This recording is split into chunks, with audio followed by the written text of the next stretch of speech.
Chapter 563. Even Yi Minglan couldn't help but be a little startled. She observed his tense expression and wondered who it was that had angered this man who had always controlled himself to the point that he couldn't restrain his anger at all. Yi Minglan saw that his expression was solemn and saw that Yun Shishir was sitting so far away from him. She thought to herself, could it be that the two of them had an argument? That was probably it. When they returned to the booth, the two of them didn't speak a word. Li Qingze was originally having fun, but because of him, it was as if a basin of ice water had been poured over his head. He had completely lost his interest and even felt like he was sitting on pins and needles. Now, Gu Xingze was just sitting there, but he could already feel this terrifying aura spreading to every inch of the booth. His aura was already overwhelming. Yi Minglan saw that everyone present was secretly sizing him up without saying a word.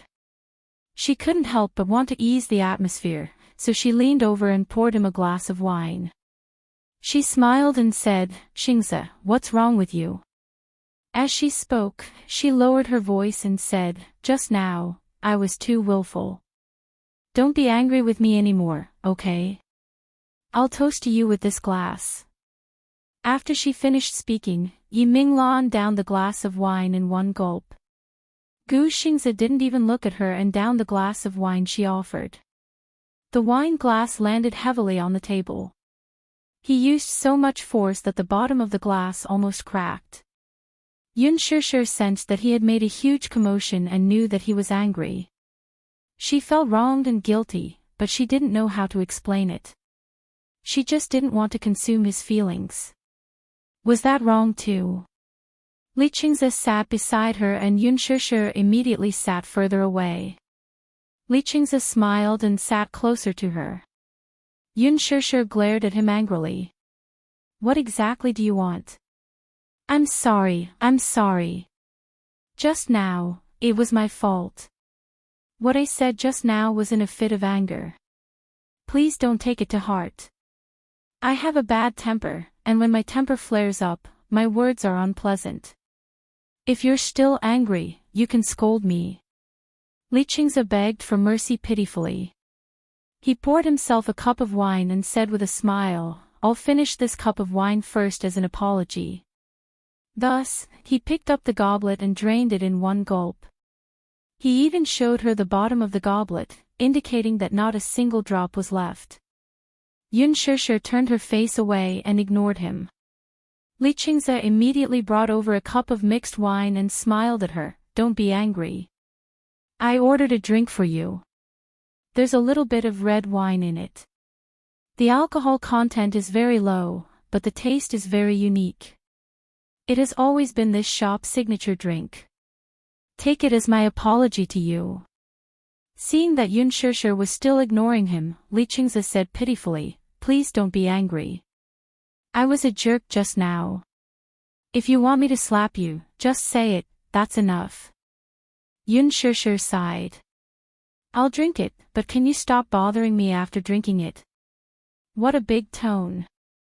"As long as you forgive me, I'll definitely stop bothering you." "I forgive you." As long as he stopped bothering her, anything was fine. Thus, she carefully picked up the wine glass. The lemon-yellow liquid in the glass swirled gently, making her suddenly recall the nightmare of being drunk. That awful taste made her feel nauseous. Chapter 564. She couldn't help but take another sip. She licked her lips and suddenly understood why so many people loved to mix drinks. It was indeed quite delicious. However, even though the alcohol content was low, her cheeks flushed red after taking a sip. Li Qingze stared at her, and he was about to go into a daze. However, he didn't know that his actions were all seen by a pair of deep eyes. Gu Xingze glanced at them from the corner of his eyes. His eyes were dark as he lazily lifted the wine glass with one hand and pressed the edge of the glass against his lips. There was a hint of contemplation and judgment in his eyes. Unknowingly, it was already 1:00 in the morning. Perhaps it was because of the alcohol, these untactful young masters also began to try to talk to Gu Xingze. Loud music, enchanting smoke, a few rounds of greeting and sending each other off. Their ugly faces were full of hypocritical smiles. Who didn't want to have a relationship with the Gu family? In the past, they didn't have the opportunity. Now that such a person was sitting in front of them, how could they not be tempted? At first, they didn't dare to act rashly. However, after half a round of drinking, they became bolder. Gu Xingze leaned on the sofa expressionlessly. He coldly admired their dissolute behavior and found it really annoying. He lowered his eyes slightly and hid the playful but cold sharpness in his eyes. The corners of his lips curled up in a mocking smile. It wasn't that he was acting like a big shot. These rich kids really didn't know how to weigh their own status. They were young but ignorant and incompetent. They were addicted to the 5 poisons and relied on their parents' family business to squander money. They lived a life of drunkenness and indulged in a life of luxury. If such people were to step into this cruel circle, they would either become small shrimps that were swallowed by a big fish or become a chess piece that was controlled by others. One wrong move and the whole game would be lost. No matter how big the family business was, it would collapse in an instant. There was no need to be too close to these people. Raising his wrist, he downed the glass of Hennessy in one gulp. Then, he stood up and walked to the side. He lowered his head and looked down at the little thing who was already curled up in a corner. He reached out to grab her arm and lifted her up. Then, he patted her head hard with his large palm and said in a low voice, "Let's go." Only then did Yun Shishir open her sleepy eyes. She carefully tasted a mouthful of wine and then curled up in a corner. Seeing that it was him, she suddenly revealed an innocent smile. Her laughter was like a gentle breeze blowing through a silver bell, crisp and pleasant to the ear. Gu Xingze could not help but frown slightly, but he was a little dazed by this seductive smile. After getting drunk, she had lost the innocence she had when she was sober. Instead, she had gained an enchanting charm. Half of her face seemed to have been dyed with peach blossoms. She was beautiful and moving. She wobbled as she tried to stand up, but her legs gave way. She stumbled and bumped into his chest. "Ugh!" She moaned softly and rubbed the tip of her nose in pain. It seemed like it hurt. "Drunk?" He suddenly glanced coldly at Li Qingze from the corner of his eyes. The latter's heart skipped a beat because of this cold glance. This man's gaze was too scary.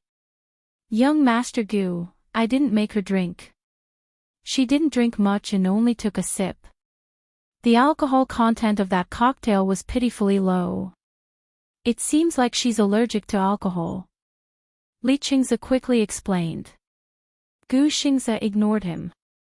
Chapter 565. As soon as he finished speaking, a few intoxicated men started shouting, "Young Master Gu, you're leaving just like that? We haven't put in enough effort." "That's right. Let's go sing later, okay? Everyone is looking forward to seeing young Master Gu sing." One of the men even reached out and held Gu Xingze's shoulder. His smile was a little lecherous. "Young Master Gu, are you planning to go back and indulge in the night of spring?" His gaze fell on the woman in his arms, and the meaning in his eyes was unclear. Yi Minglan was instantly annoyed when she heard this. These imbeciles, how dare they make a joke about Gu Xingze? The man was already very drunk, and his actions became bolder. He patted Gu Xingze's shoulder again and teased, "This woman isn't worth young Master Gu's effort, right? If young Master Gu likes her, I'll give you some women. I guarantee that you'll like her." Gu Xingze turned his face expressionlessly. He lowered his gaze and stared coldly at the hand on his shoulder. His brows were slightly furrowed, and his cold gaze was as if he was looking at something filthy. The man couldn't help but sober up a little because of his sharp gaze. He immediately retracted his hand and shrunk his head back in fear. Yi Minglan was extremely angry. She still had a sweet smile on her face as she said to him, "Young Master Gu, thank you for coming today. No need. Gu Xingze didn't even turn his head as he replied indifferently. He then pulled Yun Shishir into his arms. Yi Minglan's face instantly fell when he left with her.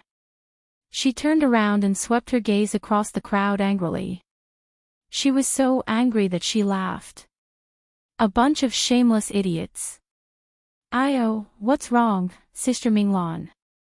Who made you angry again?" That's right, that's right. How did we embarrass you this time?" Yi Minglan pursed her lips coldly. "You're all really capable. How dare you say such things? You still want to claim your relationship with young Master Gu. What's his status and what's your status? Don't you know how to be more respectful? I'm really ashamed of you." Some people were unhappy when they heard this. "What do you mean by that? Isn't she just an actress? You don't know this, do you?" Gu Xingze was the young master of the Gu family in Beijing. Ha! He was just an illegitimate child because his status in the Gu family was not as high as his brother, Gu Jinglian. However, Minglan, your words are too harsh. That's right, that's right. Don't be so harsh with your words. It's your birthday today, so we're here to support you. But don't be so overbearing. Don't make everyone unhappy. Yi Minglan's smile turned colder. What do you think? You guys are really a bunch of idiots. How dare you make fun of young Master Gu? You've really disgraced me. Li Qingze's mood was also ruined by her. He said unhappily, "Isn't it just Gu Xingze? Is it necessary to treat us like this for him? I just can't stand that brat, he's so arrogant." Gu Jinglian was the head of the Gu family. I've never seen him put on such a face before. What right does he have to put on such a high and mighty attitude towards us? Chapter 566. Li Qingze was also a little angry.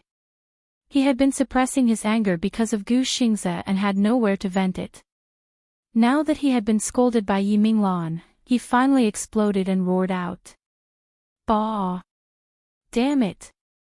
Yi Minglan, what do you mean? Young Master Gu is always fawning over him. What ability does he have? The Gu family. Ha! So what if he's from the Gu family? I heard that he's just the illegitimate son of old Master Gu's mistress outside. Does the Gu family think they can do whatever they want? Why? Does Gu Xingze think he can trample the Li family under his feet?" Yi Minglan's eyes flashed with disdain. Trample? Not just trample. If Gu Xingze had such thoughts, he could easily crush the Li family. Li Qingze saw her look of disdain and contempt and sneered. He said rudely, "Yi Minglan, my status is low and I'm not worthy of you, okay?" After that, he took his coat and walked away without looking back. Alright, stop arguing. This birthday is so unlucky. Everyone, let's go. Sigh. Sister Minglan has high standards. We're not the crown prince of the Mu family or the young master of the Gu family. Sister Minglan definitely won't like us. Someone mocked and ridiculed. What do you mean? Nothing. We also think it's meaningless. Let's go. Everyone stood up. No one was willing to accompany them, which meant that the drinking stopped. Yi Minglan stood on the spot and looked at the people leaving. She was so angry that her whole body trembled. Outside the door, when Gu Xingze carried Yun Shishir into the car, she was already sleepy. She was curled up in a corner with her eyes closed. The air conditioning in the car was a little cold. He specially instructed the chauffeur to lower the air conditioning. The scenery outside the window kept passing by. The neon lights of the city were bustling. The nightlife of the young people had officially begun. Gu Xingze stretched out his hand and pulled Yun Shishir closer to him, allowing her to lean on his shoulder. He gently lowered his head and saw that her eyelashes were drooping. She seemed to be very sleepy. He raised his hand and gently brushed aside the messy hair on her forehead. Under the moonlight, her face was like jade and porcelain, bright and beautiful. But even though she was so close, there was still a strong sense of loneliness that surrounded him. Sometimes, the most strange thing was that the person you liked was clearly by your side, but you couldn't touch her heart. Gu Xingze raised his hand to touch her face, but the image of her hiding in the bar flashed across his eyes, and his movements suddenly stiffened. He smiled helplessly and slowly retracted his hand slowly. The moonlight cast a deep shadow on her face. Her eyes, which were covered by her bangs, were slowly opening. She was clearly awake, she was just pretending. Knock knock knock knock. The knocks on the door were exceptionally clear in the quiet night. Yun Tianyu immediately woke up from the sofa and hurried to the door in his slippers. When he opened the door, he saw Gu Xingze standing at the door with Yun Shishir in his arms. The little lad's expression changed. Mommy. What happened to Mommy? Gu Xingze's heart skipped a beat when he saw the little lad. His expression froze. The little lad before him had a handsome face similar to Yun Shishir's. Was he her son? Chapter 567. With that, he pointed to the TV screen in the living room, which was still flashing with light. It was currently playing a movie starring Gu Xingze, Bamboo Dragonfly, which was also directed by Lin Fengtian. Gu Xingze was stunned for a moment before his lips curled up. He had seen this child before, and he looked exactly like the Mu family's young master. He guessed that this child was one of the twins and Yun Shishir's son. What a smart little brat. Gu Xingze returned to his senses and smiled. You're so cute. What's your name? Yun Tianyu. The little lad obediently put his hands behind his back and nervously looked at Yun Shishir, who was in his arms. He asked quizzically, "What's wrong with Mommy?" She drank. The corner of his lips twitched violently as he felt a little angry. She drank again. Stupid Mommy.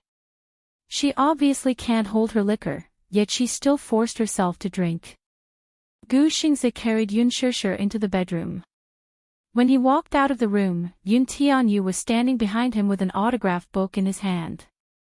With an obedient and elegant smile on his face, he looked just like a handsome little gentleman. Uncle Xingze, can you give me an autograph? He. I'm your little fan. Gu Xingze slowly squatted in front of him and lightly scratched his nose bridge. He teased him, so, you're my little fan. Can you sing my songs, then? Yes, but Yu is tone deaf. My singing is terrible. Yun Tianyu's bashful look amused him. Alright, little cutie. I'll give you an autograph. Gu Xingze smiled when he heard this. He took the pen from him and signed his name on the autograph book. Thank you, Uncle Xingze. Yun Tianyu's eyes darted around as he tilted his head and asked, Uncle Xingze, are you filming with my mommy now? Yes. That's right. I'm your mommy's colleague now. My mommy is so dumb. Uncle Xingze, you must take good care of her. If mommy gets bullied on set, you will be so sad. The little guy held his chest pitifully and looked worried. Gu Xingze was secretly surprised. This little fellow was really different from the rest. Other children of this age were still immature and couldn't even speak fluently. However, this child was not ordinary. He had a clever look in his eyes, and the way he spoke was particularly pleasing to the ears. What was even more commendable was that he doted on Yun Shishir very much. She was a sensible and obedient child. Gu Xingze nodded and said, Yu, don't worry. Uncle will take good care of your mommy. I won't let anyone bully her. Really? Really? It's a promise. Yun Tianyu stretched out his pinky. Gu Xingze immediately hooked his finger with the promise of a pinky promise. It's a deal. Why did mommy come back so late today? Yun Tianyu asked in a roundabout way. Gu Xingze looked apologetic. Yes. Everyone had a gathering, so I came back a little late. Yun Tianyu heaved a sigh of relief when he found out the reason for her late return. It turned out that she had a gathering. No wonder she came back so late. Her phone was switched off, and he could not get through to her. He was worried sick. Chapter 568. Yun Shishir raised her eyes to look at him. Her face was as white as a sheet. Yun Tianyu was slightly distracted. He nervously walked over and cupped Yun Shishir's face. His heart ached for her. Mommy, you don't look good. What's wrong? Did someone bully you? No. Mommy is lying. He fumed. Someone must have bullied Mommy. Mommy, tell Yu. Yu will bully them back for you. Yun Shishir forced a smile and opened her arms to him. Her voice was hoarse and broken. Yu, give Mommy a hug. Yu's heart skipped a beat as he felt a stab of pain. He looked at Yun Shishir's face. The frailty in his eyes could not be concealed. He immediately walked in front of her and allowed her to embrace him in her arms. Yun Shishir gently rested her small face on the little guy's shoulder. With the child's warm and soft body in her arms, her cold heart actually regained some warmth due to this warmth. Yun Tianyu was nestled in her arms. Even though he could not see Yun Shishir's face from his angle, their hearts were connected. He could clearly feel her gloomy mood. He gently caressed her cheek with his small hand and said weakly, Mommy, you're unhappy, and Yu is unhappy, too. You're sad, and Yu is sad, too. Tell Yu, who bullied you. Yu, teach him a lesson for Mommy. No, no one bullied Mommy. Yu, you're so dark inside. Mommy just feels a little tired. Yun Shishir hugged him and took a whiff of his body wash scent. She calmed down a little. Yu smells so good. Mommy is so bad. You came back so late and made Yu wait for so long. Stupid Mommy, didn't you promise Yu that you won't drink? Yu raised his head and complained. I'm innocent. Mommy didn't drink alcohol tonight and only took a symbolic sip. I'm not drunk at all. As she spoke, she even blew a mouthful of air for him to check. Yu sniffed her lips. Indeed, there was no strong smell of alcohol. Only then did he believe her. Mommy, you're not allowed to drink in the future. Not even a drop. I know. Master Yu. She suddenly cupped his face and rubbed her nose against his intimately. Yu, Mommy will be with you for the rest of my life. Will you despise Mommy when I'm old? No, it won't. Mommy will not be old. Then, if Mommy is old, will Yu despise me? Even if he despises me, it'll only be a little. Yu used the tip of his pinky as an analogy. She looked at him with disdain from the corner of her eyes. Mommy, you should be satisfied. Even if you are stupid and old, Yu will never leave you. Even if it's just a little, Yu still loves Mommy the most. Yu's cute confession made Yun Shishir burst into laughter. All right. Mommy, go brush your teeth and wash your face. Then, go to bed early. You still have to wake up early tomorrow to work. She obediently laid down her arms and surrendered. All right. Master Yu. Mommy will work hard to earn money for Master Yu's marriage. Yu's lips twitched harshly. In his heart, however, he thought, who cares about Mommy's marriage money? The dowry he earns for her is much more than that. Chapter 569. The next day, Yun Shishir officially joined the cast. Early that morning, news about the opening ceremony quickly swept the headlines. The extravagant cast, top-notch production team, and the ambiguous relationship between the male and female leads became the hottest topic of the day. Several pages published photos of the male and female leads at the opening ceremony. Gu Xing's handsomeness, Yun Shishir's purity, and rather good looks attracted enough popularity. The Green Apple had yet to be released, but with the help of the media, it became a hit. At the same time, the final photos of The Green Apple were released on the official Weibo account. Unlike other movies, which had relatively rough final makeup photos, the final makeup photos of The Green Apple could be said to be exquisite. Once it was released, it immediately attracted the attention of fans of the original novel and quickly became the #1 topic on Weibo. The author of the original novel even shared the post with high praise and said that she was looking forward to the movie. At first, Gu Xing's fans almost dominated the comments section of the official Weibo account, criticizing Yun Shishir. There was no other reason. Almost every female actress who acted with Gu Xing's would be attacked by Gu Xing's fans.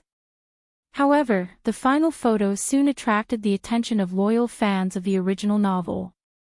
Whenever a novel was adapted into a television series or movie, it would attract the criticism of the original novel's fans. A novel was a novel, and readers would always fall into a beautiful fantasy. However, once it was adapted into a television series, if the casting was not good, the lead was not good-looking, the acting was flawed, and the script was not changed well, it would undoubtedly destroy the original novel. Fans of the original novel would naturally not buy it. However, Lin Fengtian's pursuit of a movie was extremely meticulous. When the male lead of the movie was announced to be Gu Xing's, many fans of the original novel expressed their concerns on the forum. In the original novel, Yin Dongyu had almost crossed the screen from a teenager to a young adult. Gu Xing's was already 28 years old, and many fans of the original novel were worried that Gu Xing's would be too old to play the male lead. However, this concern disappeared after Gu Xing's final photos were released. Gu Xing's face was exquisite and there was no doubt about it.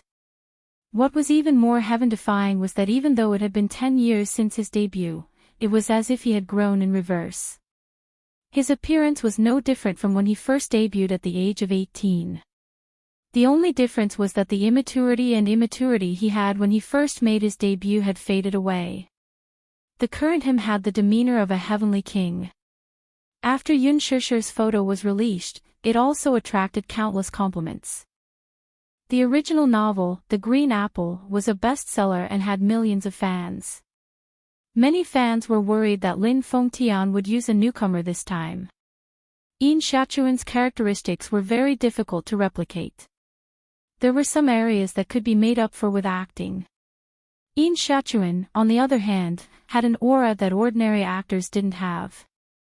During the audition period for the female lead of The Green Apple, fans of the original novel had launched a poll, hoping to see which female artist would play the lead role. As a popular starlet, Yang Mi's votes had always been high. However, the fans of the original novel did not buy it. They felt that the voting was too lousy. Yang Mi couldn't portray Yin Xiaochuan's innocence. She reeked of rouge and looked old. She didn't have the naivety of a student at all. However, when Yun Shishir's pure and refined final photos were released on the official Weibo account, the fans of the original novel were in an uproar. Acting as himself, this was clearly acting as himself. Chapter 570. Fans of the original novel were spamming the official forum of The Green Apple.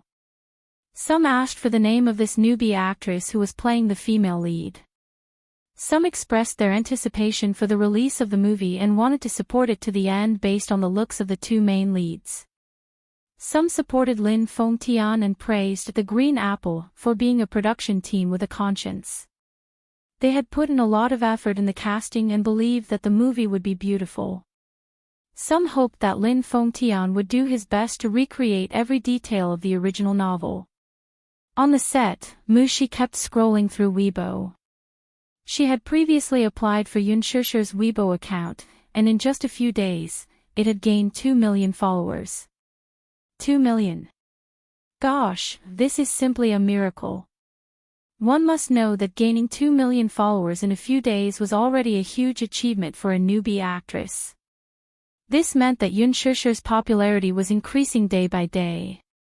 It seemed that everyone was looking forward to seeing her in action. Yoon Shusher walked over after her makeup was done. She thought that her assistant was watching an interesting video when she saw her sitting alone in a chair. However, it turned out to be a fan's message on Weibo. "What are you doing?" Yoon Shusher whispered into her ear. She was startled. When she looked up and saw that it was her, she patted her chest. "Scary. Shusher, you're here." "Wow." She stared at her intently. Suddenly, her eyes widened in disbelief. "Gosh. Shusher, you look so beautiful with makeup."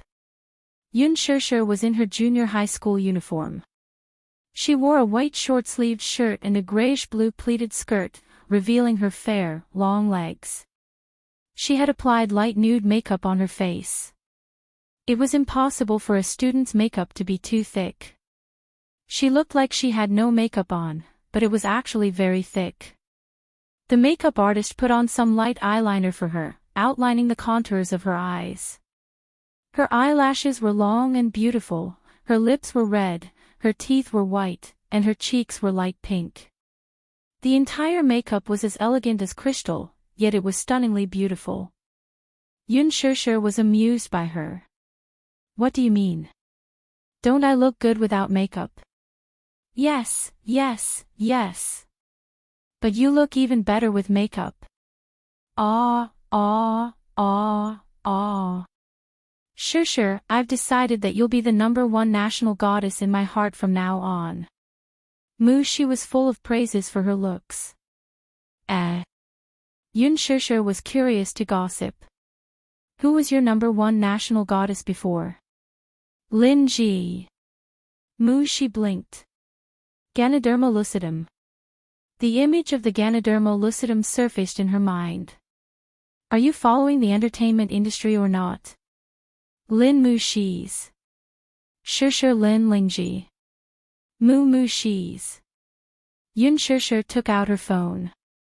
Her expression changed as she stared at the caller ID that kept jumping before she coldly swiped the screen to end the call. "Who's calling?" As she asked this, the phone rang again. "To her Lingji do." "To." She was stunned. "Shusher, why aren't you picking up the call?" "I'm not picking it up." Yoon Shusher's face suddenly turned cold. The phone continued to ring. After she hung up the call, she decided to blacklist the number. She's eyes widened. Usually, this would only happen after a quarrel between a couple, right? Chapter 571. At the Presidential Palace. Yaja was leaning on the sofa as he listened to the busy tone from his phone. He had made 3 consecutive calls, but they were all hung up. He was already fuming inside. When the 4th call was made, it was already unreachable. The 5th call, the 6th call, the robotic female voice informed him that he could not get through at all. Yaja's handsome face stiffened. His gaze fell on the phone screen, and his cold voice showed his displeasure. "What's going on? Is the phone broken?" Minyu, who was observing his expression, said, "Cough. Boss, in this case, it's usually because your number has been blacklisted." "Blacklisted? What does blacklisting mean?" Yaja raised his eyes and asked in a dangerous tone. Minyu glanced at the man's icy face and carefully explained, "Blacklisting means that the phone has a blacklist function. Once a number is added, it can't be called anymore. As the name suggests, it means that your number has been blacklisted, and you can't be reached." Bang! The crystal goblet on the table fell to the ground and shattered into pieces, causing water to splatter everywhere. "Blacklisted? This woman. How dare she? My phone is broken. Give me your phone." Yaja threw the phone on the table with a loud bang. He asked for it from Minyu and quickly dialed a number. Beep. The call actually got through. Muyaja's face turned even darker at this point. His face was overcast with gloom. Min Yu stood at the side, trembling with fear. He did not even dare to breathe loudly as he was worried about the safety of his phone. After a long ring, the call actually got through. Yun Shishir's polite and gentle voice came through. "Hello, stupid woman. Why didn't you pick up my call?" Muyaja bellowed angrily. He believed her this time. She had blacklisted his number. This woman, how dare she blacklist his number? "Woman, what do you mean by this? Did you blacklist me?"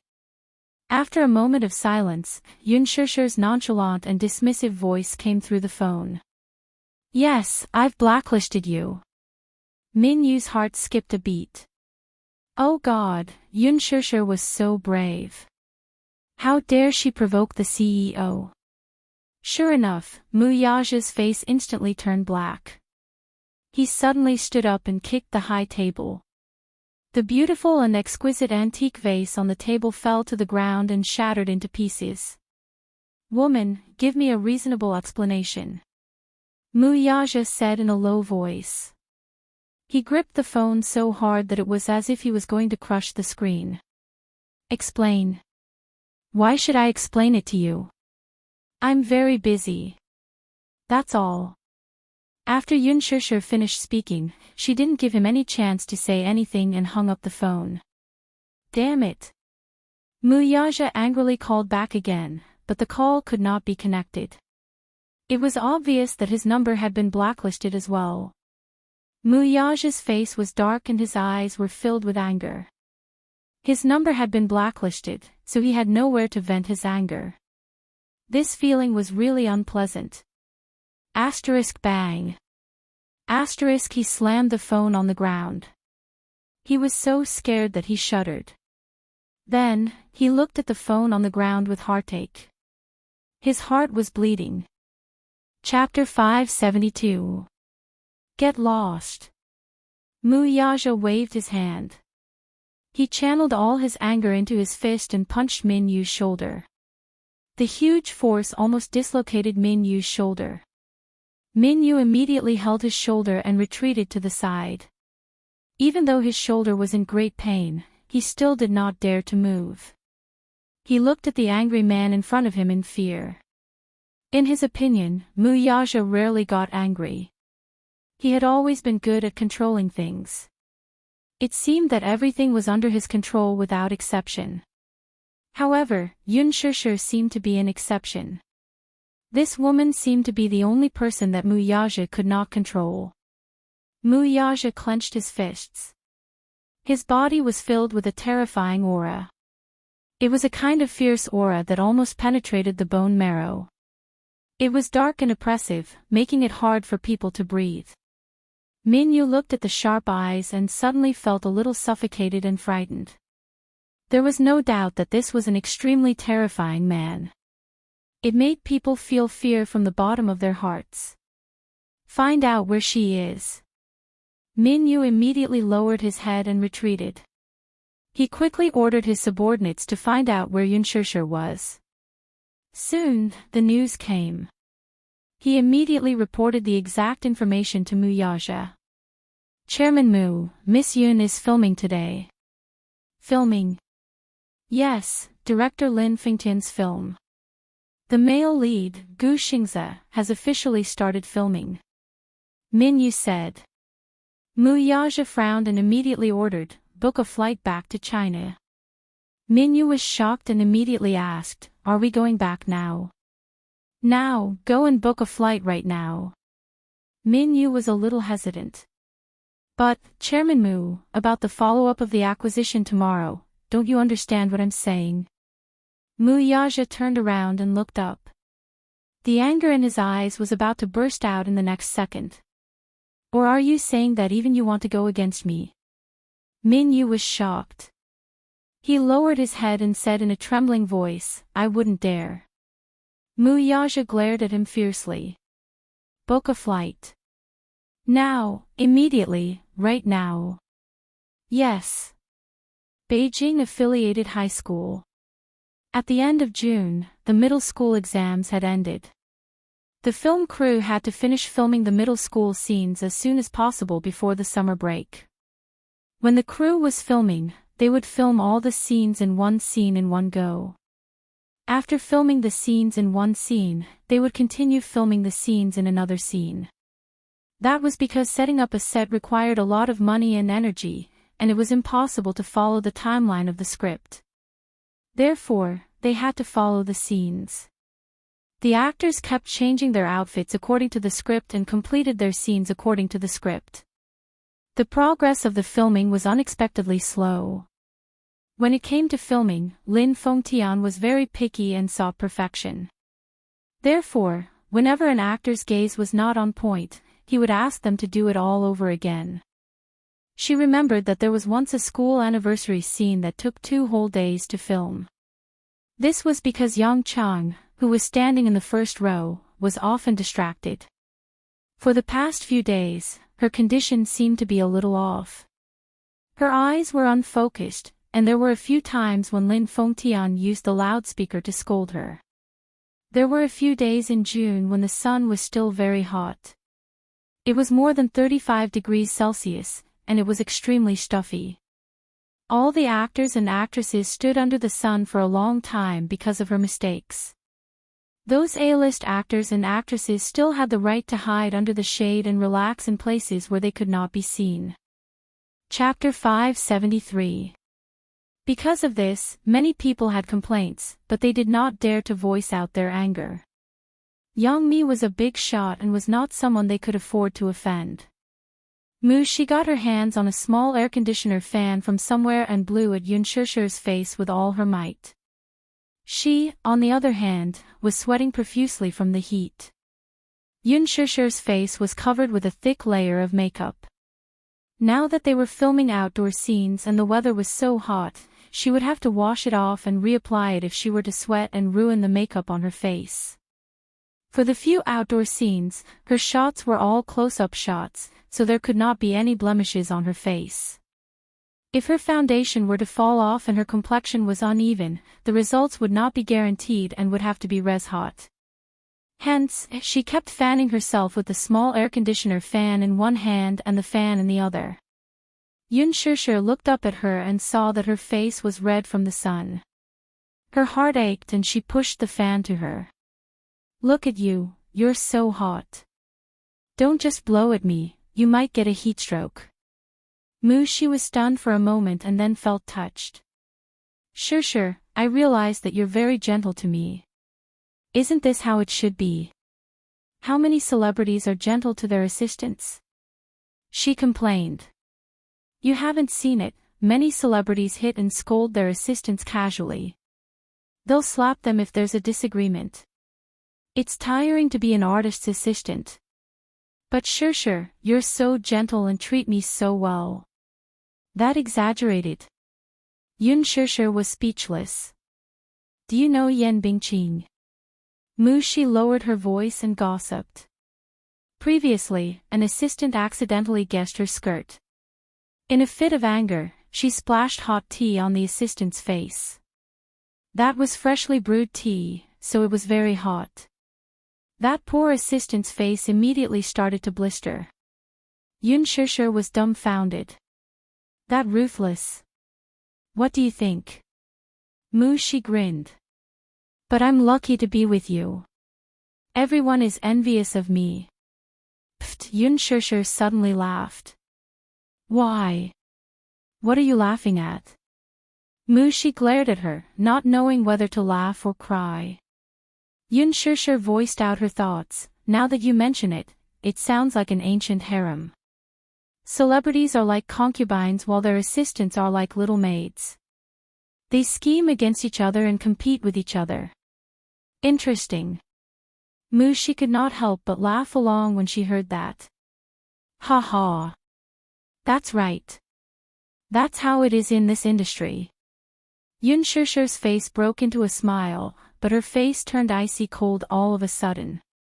It was so cold that even his shoulders couldn't help but shiver. She turned her head in surprise and saw Gu Xingze standing beside her.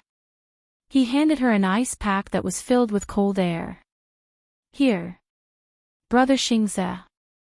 Have you finished filming your scenes?" she asked cheerfully. Gu Xingze used to be Qin Zhou's artist, and Mu Shi used to be his assistant. Hence, she and Gu Xingze were considered close. Gu Xingze nodded, opened a can of ice water, and took a big gulp. He also had makeup on his face and wore sportswear, which was different from his usual image on the screen. At this moment, he was as young as a teenager of 14 or 15 years old. He had fair skin, pure and clear eyes, and a gentle scholarly temperament like jade, but he did not lose his vitality and sunshine. He was stunningly handsome. Mu Shi was mesmerized by his handsome side profile as he drank the water. Her heart thumped wildly. Chapter 574. What's there to be envious of? Yun Shishir mumbled. You can act with Brother Xingze. A handsome man and a beautiful woman are a perfect match. The scene will definitely be beautiful. Mu Shi's heart clenched in excitement. Yun Shishir, however, smiled and said, "All right, stop fooling around." As soon as she said that, the stage supervisor immediately rushed over to greet Yun Shishir. "Shishir, you have a scene next. Get ready." "Okay, thank you." Yun Shishir nodded. She then tidied up her makeup in the mirror and got up to leave. Mu Shi stayed on the spot, only to see Gu Xingze staring blankly at Yun Shishir's receding figure. There was a momentary daze on his handsome face as his gaze followed Yun Shishir's back view from beginning to end. His absent-mindedness, however, was keenly captured by her assistant. For a moment, she was also a little dazed. To be honest, sometimes, when watching the scenes between the two of them, it was really hard to tell if they were acting or not. Sometimes, no matter how exquisite and meticulous an actor's acting skills were, acting was still acting. If one followed the production team all year round, it was easy to tell if they were acting or not. However, after these few scenes, Mu Shi sometimes had an illusion. She kept feeling that Yun Shishir was acting. Gu Xingze did not seem to be acting, though. This was because she could clearly see the surging emotions in his eyes when he looked at Yun Shishir. Love and love were intertwined.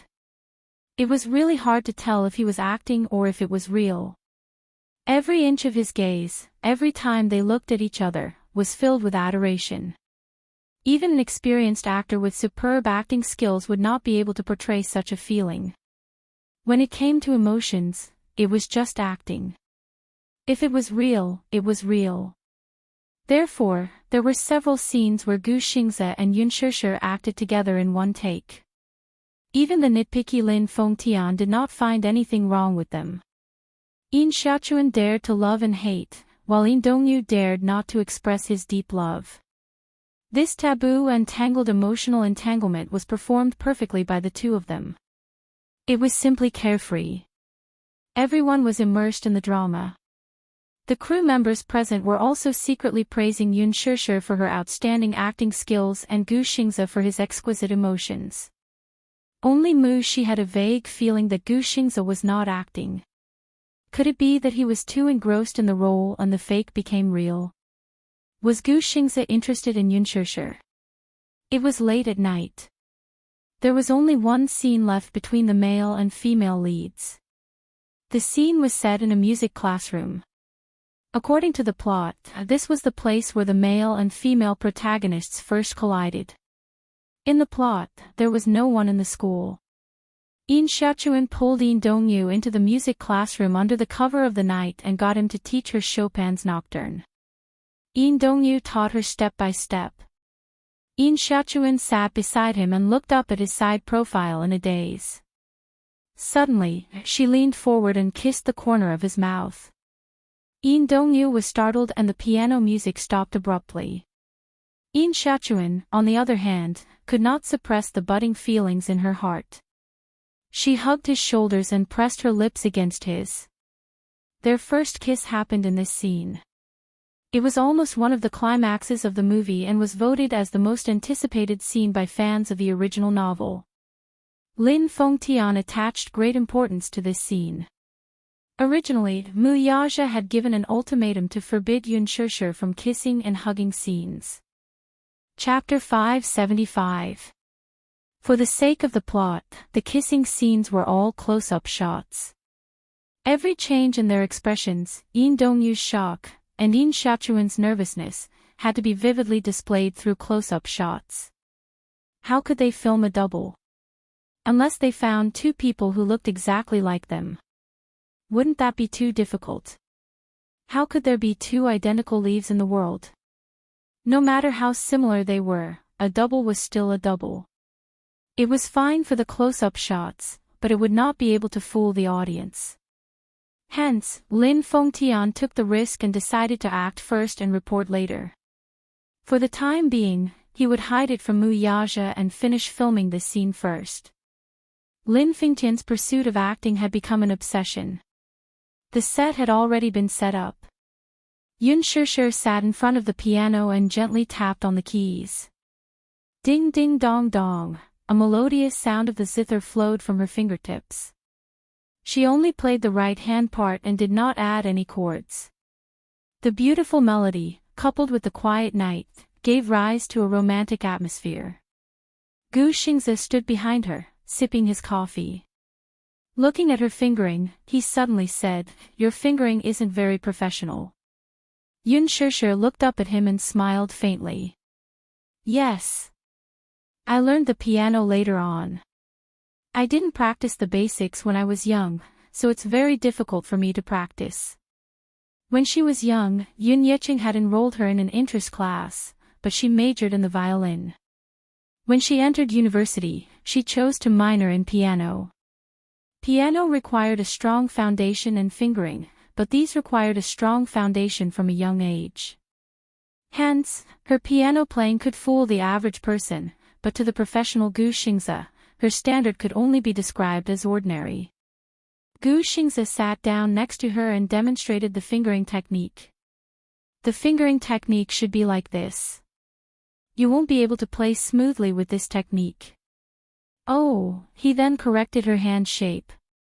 When you play the piano, it's like holding an egg in your hand, like this, he demonstrated once more. You seem to be very professional. Yun Shishir smiled. Gu Xingze smiled. Yun Shishir, I've been playing the piano for 24 years. Do you think I'm a professional? Wow, amazing. Yun Shishir praised him from the bottom of her heart. You're just like Yin Dongyu in the original novel. You're both the prince of piano. I've always thought that men who play the piano are very elegant. A rare warm smile appeared on Gu Xingze's face. Oh, is that so? The filming had not officially started, but the two of them were already in character. Gu Xingze was carefully teaching her the fingering techniques and the details of the performance. The cameraman at the side saw that this scene was very loving and quickly recorded it. He planned to post it on Weibo as a highlight of the movie. Lin Fengtian read the script while watching this scene. He lamented, "This is the feeling I wanted." He was satisfied with his choice and gratified. Although Yun Shishir was a newbie, there were very few NGs throughout the filming. He did not know if it was because she was comfortable with such a role, or if it was because she was born with the talent of an actress. Even though he was very strict when it came to filming, her spirituality when acting was simply admirable. A newbie like her was talented, elegant, and good-looking. Even the heavens would not tolerate her if she did not become popular. Lin Fengtian walked over with the script and seriously explained the scene to the two of them, including the facial expressions, eye contact, and other details that he required. Chapter 576. All right. Everyone, get ready. The makeup artist immediately stepped forward to touch up their makeup. The script clerk brought the script board over and held it in front of the camera. The Green Apple, Scene 9, Action. Scene 9, Music Classroom. The night was dark and there were no stars in the sky. In the pitch-black music classroom, the window was suddenly pulled open and the curtains were lifted from the outside. The moonlight poured in, bright and beautiful. Yin Dongyu, played by Gu Xingze, leaned against the window and looked around cautiously. Beside him, Yun Shishir quickly got into character. Yin Xiaochuan, who was playing the role of Yin Xiaochuan, leaned against his side and curled up into a small ball. She carefully tugged at his sleeve and asked, "Brother, are you sure it's okay?" "Yes." The teacher on duty should have returned to the dormitory to rest. "There's no one in the music classroom," Yin Dongyu said in a low voice.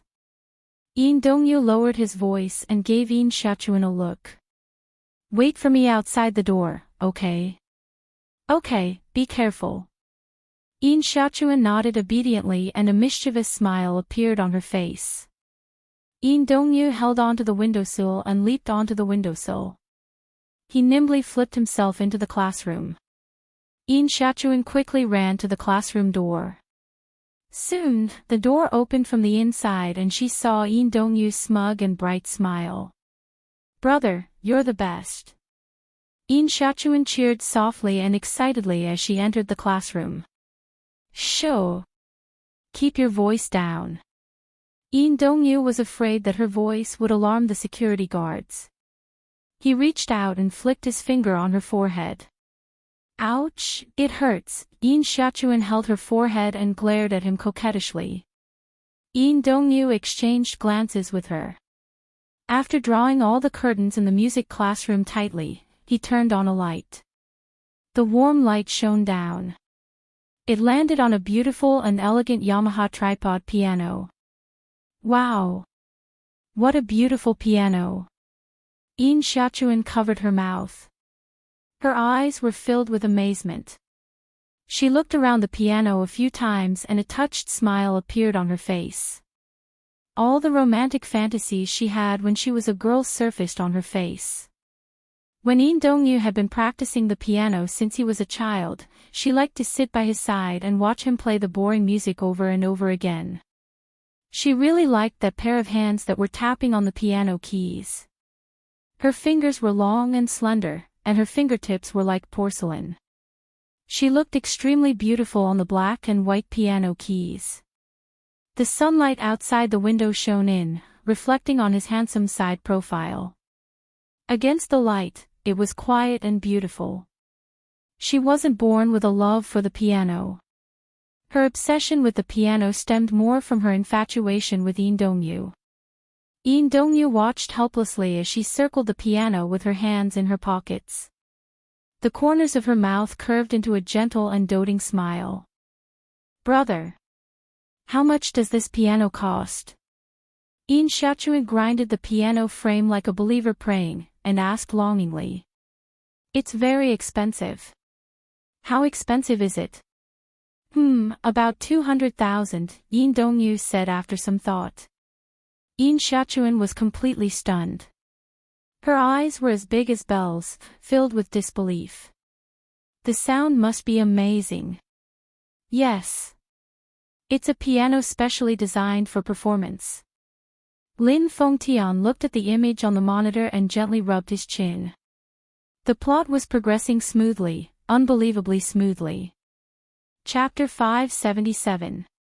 Yin Dongyu's cautiousness and vigilance when he entered the music room through the window, Yin Xiaochuan's uneasiness and nervousness, and Yin Xiaochuan's amazement at the tripod piano when they entered the classroom were all vividly displayed. She completely portrayed the naivety and romance of a 13- or 14-year-old girl. Lin Fengtian sat in front of the camera and held his breath. When the shot ended, he shouted, "Okay." The entire scene was shot without any cuts. Yun Shishir immediately withdrew from her role and walked to Lin Fengtian's side. She walked to the monitor and looked at the last shot. She sized up Lin Fengtian's serious and meticulous expression. Seeing that he was looking at the camera with a solemn expression, she watched the footage again from the beginning. She was a little nervous, afraid that he would not approve of her performance. "Director Lin, sure. Lin Fengtian stopped her and pointed to her close-up on the camera. Then, he pressed the pause button and said to her, "Look at this close-up." Yun Shishir squatted beside him.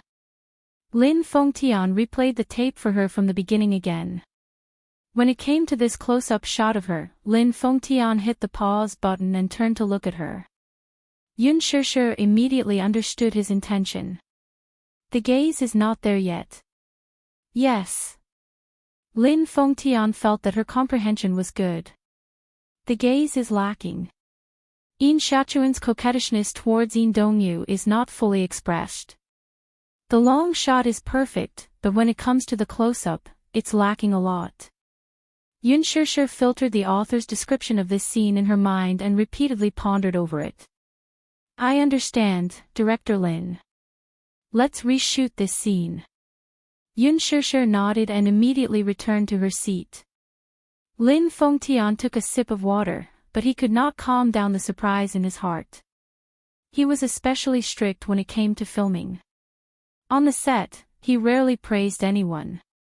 Those who appeared in his movies, from A-list celebrities to unknown extras, were all treated equally. Which one of them had not been scolded harshly by him?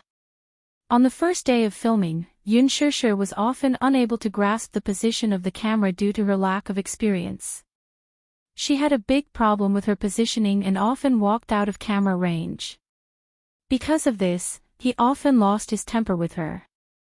Regardless of the fact that it was her first time acting and that she was a newbie who lacked experience in positioning, she scolded Yun Shishir bitterly. Many people rejoiced in his misfortune, especially Yan Bingqing and Yang Chang, who were secretly delighted. In the production team, Yun Shishir was ostracized for two reasons. Firstly, it was because she was the newbie that Huan Yu was currently promoting. She was beautiful, young, and talented. Everyone knew that this newbie would definitely become popular. She just lacked an opportunity. And now, this movie was her opportunity. Everyone believed that as long as she was involved in this movie, it would not be a pipe dream for her to become an instant hit. This newbie was definitely going to be popular.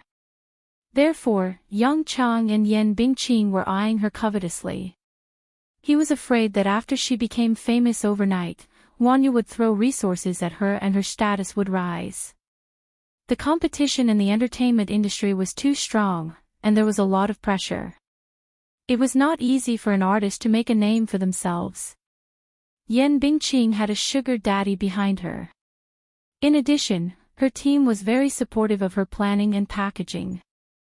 Yan Bingqing practically relied on scandals and hype to get to where she was.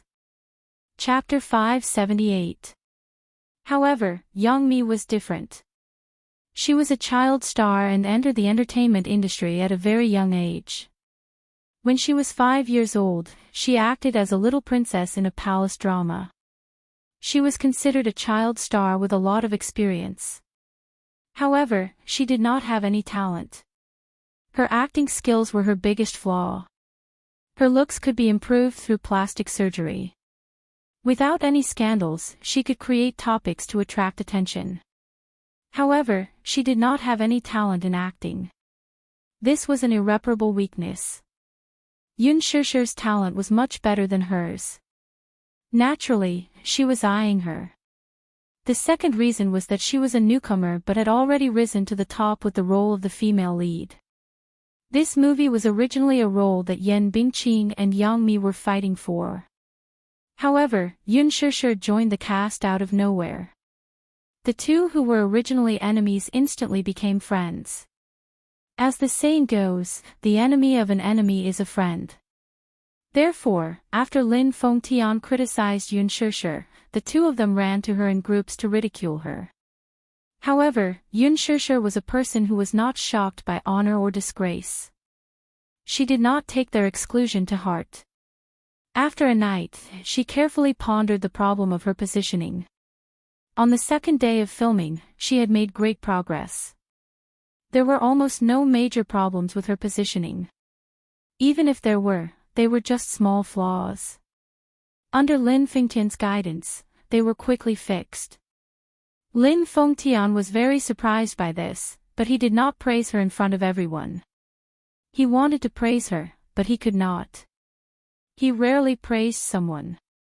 If he praised her in front of Yan Bingqing, Yang Mi, and the others, it would definitely attract jealousy. Therefore, no matter how good Yun Shusher's performance was, he did not show it on his face. In fact, he was very satisfied with Yun Shusher's performance. It exceeded his expectations. It was even better than Gu Xingze's.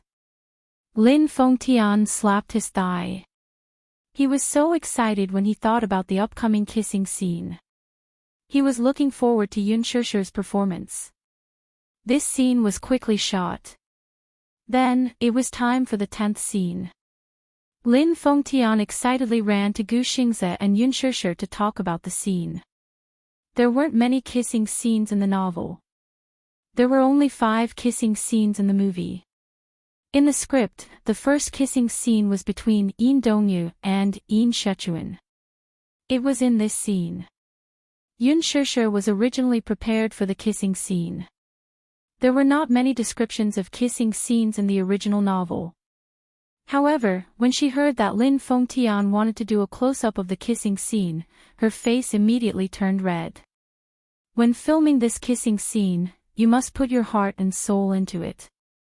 Yin Xiaochuan's naivety, nervousness, and thunderous heartbeat, as well as Yin Dongyu's uneasiness and helplessness, must be portrayed well.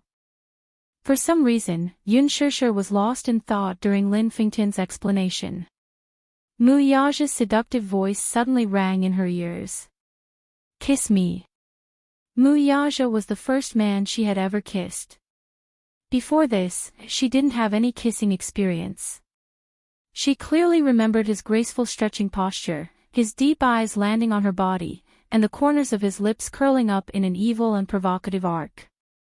He said to her, "Please me." When he asked her for a kiss, he would always grab her struggling hand and pull her into his arms. He would press her against the wall and seal her lips domineeringly, as if he wanted to steal all of her breath. He would kiss her deeply and interlock his fingers with hers. It was as if he wanted to melt into each other's blood and bones. Chapter 579. It was probably jealousy, as well as flying into rage out of humiliation. Yun Shusher. Lin Fengtian raised his voice and pulled her back from her thoughts. Yun Shusher immediately snapped out of it and asked, "What's wrong?" "Director Lin. You're distracted." Lin Fengtian looked slightly angry and knocked her head with the script. Yun Shusher stuck out her tongue in shame and said, "I'm sorry, is there anything else you don't understand?" Lin Fengtian asked. Gu Xingze and Yun Shusher looked at each other. Lin Fengtian thought of something and said, "Shusher, when we're filming the kissing scene later, I'll use camera B to get a close-up of you.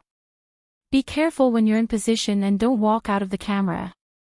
Yun Shusher glanced at the few cameras and then nodded her head. Lin Fengtian returned to his seat in front of the monitor. All departments, in position. The script supervisor immediately stepped forward and announced, "The first scene of The Green Apple, Scene 10, Action." Gu Xingze and Yun Shusher quickly got into character. This scene was very simple. When Yin Dongyu was teaching Yin Xiaochuan how to play the serenade, Yin Xiaochuan couldn't control her feelings. She wrapped her arms around his neck and kissed him.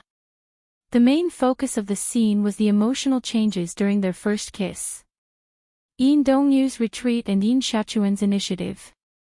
The most important scene of The Green Apple was none other than this. Yin Dongyu and Yin Xiaochuan were biological siblings, but they grew up together and were very close. Yin Xiaochuan had always been very dependent on Yin Dongyu and saw him as her world. There was a passage in the original novel that went like this: "At the end of the day, blood ties are really a strange thing. It could bind two people together tightly, and it was the most intimate bond. But it can also mercilessly separate them from each other and create an insurmountable gap. When I was young, I used to be glad that I had an elder brother who doted on me. I used to think that I was the happiest girl in the world. When I grew up, I hated the fact that the man I loved so much had the same blood flowing in his body. She had walked all the way, loved all the way, and was wrong all the way. From ignorant feelings, to immature feelings, to a strong desire to be together forever, until they were forcibly separated by the world. How far is forever? In a single thought, eternity was eternal. One wrong thought could lead to death at every step. Brother, do you know that even though the world is big, I have nowhere to go and no one to rely on? Whether it is God or anyone else, who can explain to me what love is? If no one can explain it clearly, then why can't I fall in love with him? In Dong-yu was born during the coldest time of winter. In Shachuan, on the other hand, was born on the hottest day of summer. The personalities of the two siblings were like winter and summer. Not long after In Shachuan was born, the first word she would say was Big Brother. The first name that it recited was also In Dong-yu's name. In Dong-yu was 5 years older than In Shachuan. When they were young, their parents were busy with work and the family of 4 rarely spent time together. Hence, to In Shachuan, In Dong-yu was the person she relied on the most. In Dong-yu had delicate features and was very handsome. Therefore, there were many girls who liked him since he was young. Chapter 580. This coldness became more obvious during the rebellious period of his youth. From the beginning to the end, the only person who could freely get close to him was In Shachuan. Perhaps it was because they were blood-related, but In Dong-yu doted on In Shachuan to the bone. Even his parents could not compare to this kind of love. The young In Dong-yu did not realize that this sibling relationship had already undergone a qualitative change. This relationship had taken a fork in the road from the very beginning. In Shachuan's attachment to him gradually turned into possessiveness. The relationship between the siblings was so good that they even slept on the same bed until junior high school. It was only when In Shachuan entered junior high school that her body started to develop. In Dong-yu was already in his first year of high school. After taking biology classes, he gradually realized the difference between men and women. Hence, he gradually distanced himself from In Shachuan. However, unlike In Dong-yu, In Shachuan quickly realized that her feelings for In Dong-yu had gone beyond the common sense of siblings. She uneasily realized that she and In Dong-yu were not destined to be bound together. They would maintain this distance for the rest of their lives. And there was bound to be a third party between them. The thought of this third party unscrupulously occupying his arms, his chest, his love, and his eyes not only for her, his care and protection not only for her, plunged In Shachuan into an unprecedented panic. What made her even more uneasy was that she was extremely repulsed by this possibility. She even felt a deep hatred for this third party who had yet to appear. Once, when she saw In Dong-yu returning home with a female classmate, her jealousy exploded. However, she knew in her heart that this feeling was not normal. It was immoral. Even if he was the first boy in her life to dote on her, and the one who doted on her the most. He made her heart beat like thunder and filled her with joy. However, she could not love him. In Shachuan had been trying hard to suppress this feeling. However, it was not until this scene that her love for In Dong-yu could no longer be suppressed. That was how the kissing scene came about. In order to participate in the talent show, In Shachuan signed up for piano performance. As for piano performance, she was just an amateur and had not practiced since she was young. When In Dong-yu was young and learning the piano, she would sit by his side and practice with him. In Dong-yu specially sneaked her into the music classroom and taught her to consolidate her skills overnight. Ding ding dong dong, Chopin's serenade flowed gently from his fingertips. He kept his head down the entire time as he carefully adjusted her hands to the correct technique. In Shachuan's mind wasn't on the piano, but she was staring at his profile, lost in thought. What happened? In Dong-yu looked up and saw In Shachuan staring at his side profile gently. He was momentarily stunned. Nothing. Okay, let's continue then. In Dong-yu held her hand and guided it to the piano keys. Yin Xiaochuan suddenly held his hand tightly and refused to let go. She used so much force that he could clearly feel her trembling fingers. Yin Dongyu's heart skipped a beat. Her hands were drenched in cold sweat and her knuckles were white. "Brother, let's always be together, okay?" Yin Xiaochuan looked straight at him, hesitated, and suddenly said in a pleading tone. Chapter 581. When Yin Xiaochuan saw his silence, it was as if a thorn had pierced her heart. She felt a little suffocated. "Brother, I hate it when you're with other girls. Just like we promised when we were young, let's be together, okay? 100 years, a lifetime together." Yin Xiaochuan's face was filled with panic and helplessness at her childish pleading words. She was hoping that Yin Dongyu would hold her gently in his arms like he did when they were young and promise her, "Okay, we'll be together forever." But Yin Dongyu did not. He only pried her fingers away one by one with trembling hands. When he looked up, his face was pale and helpless. "Be good, stop fooling around, okay?" "I'm not fooling around. I'm serious." Yin Xiaochuan got closer to him seriously and said anxiously, "I want to be with you forever, brother." "Brother, haven't we always promised each other?" "Xiaochuan, we're siblings. One day, I'll have a girl I love. She'll be my wife. The person I'll spend the rest of my life with is that girl, not you. Do you understand?"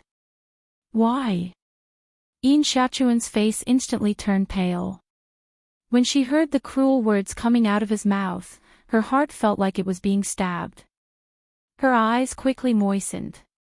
She clenched her fists tightly.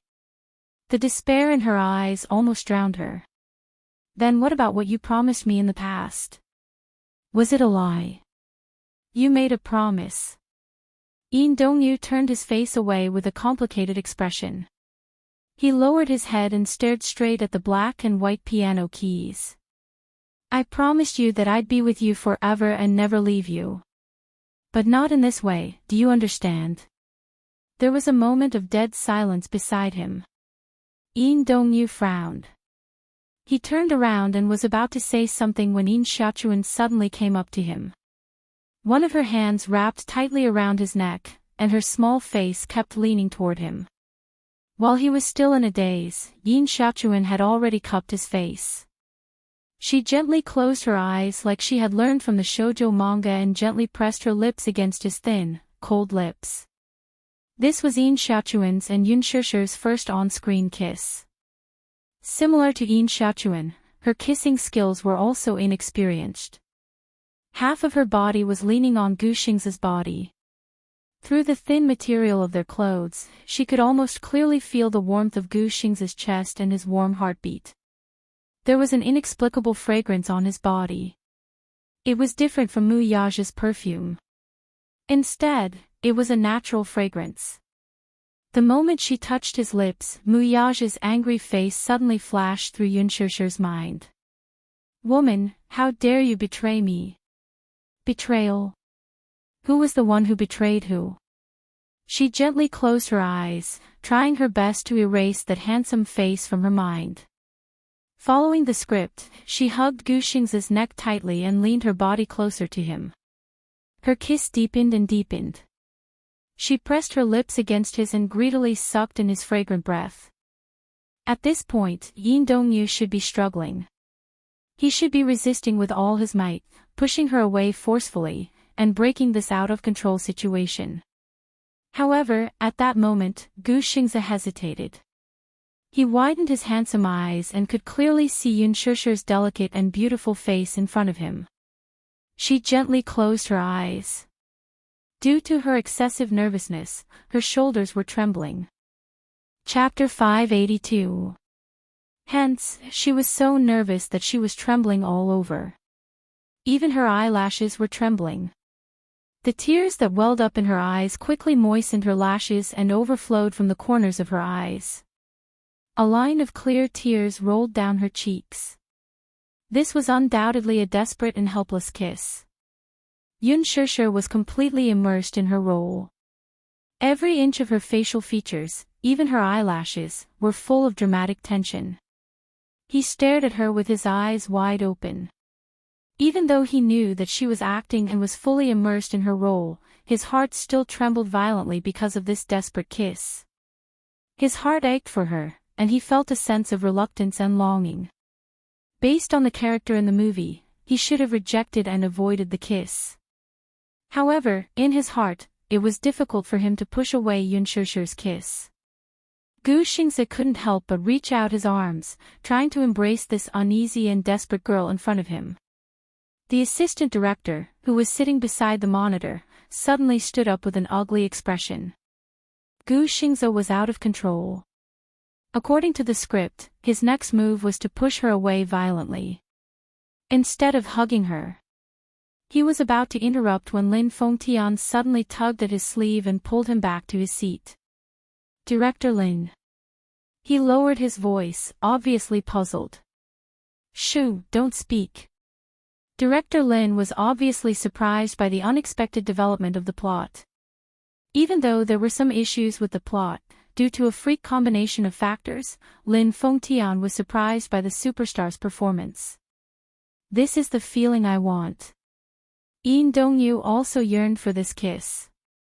He also loved Yin Xiaochuan, but unlike Yin Xiaochuan, who dared to love and hate, he was rational and would not allow himself to do anything immoral. Hence, when he found out that he had such strange feelings for Yin Xiaochuan, he immediately cut them off. He even went home with his female companions and kept a distance from Yin Xiaochuan. But even so, how could he not yearn for this kiss in his heart? It was this kind of contradictory handling that reflected the struggle in Yin Dongyu's heart. The struggle between ethics and feelings. Feelings were uncontrollable, weren't they?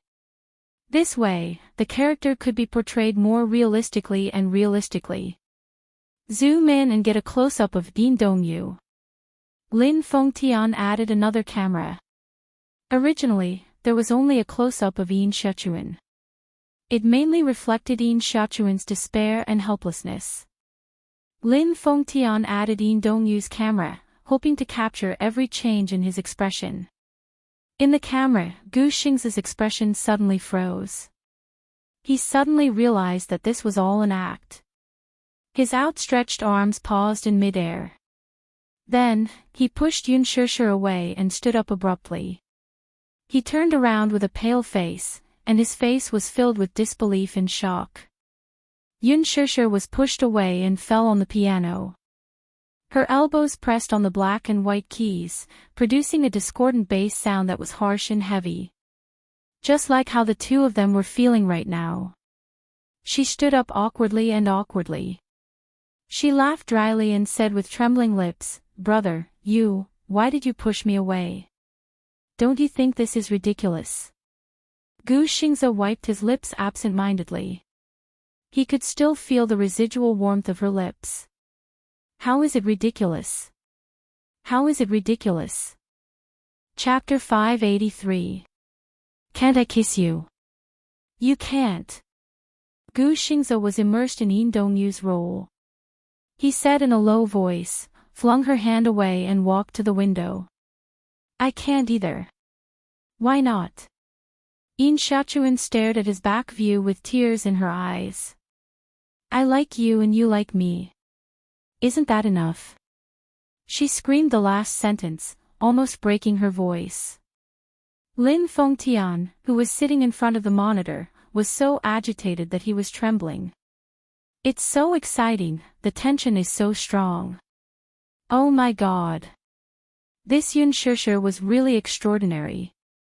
He hadn't misjudged her. On the screen, Yin Dongyu suddenly turned around and grabbed Yin Xiaochuan's shoulders tightly.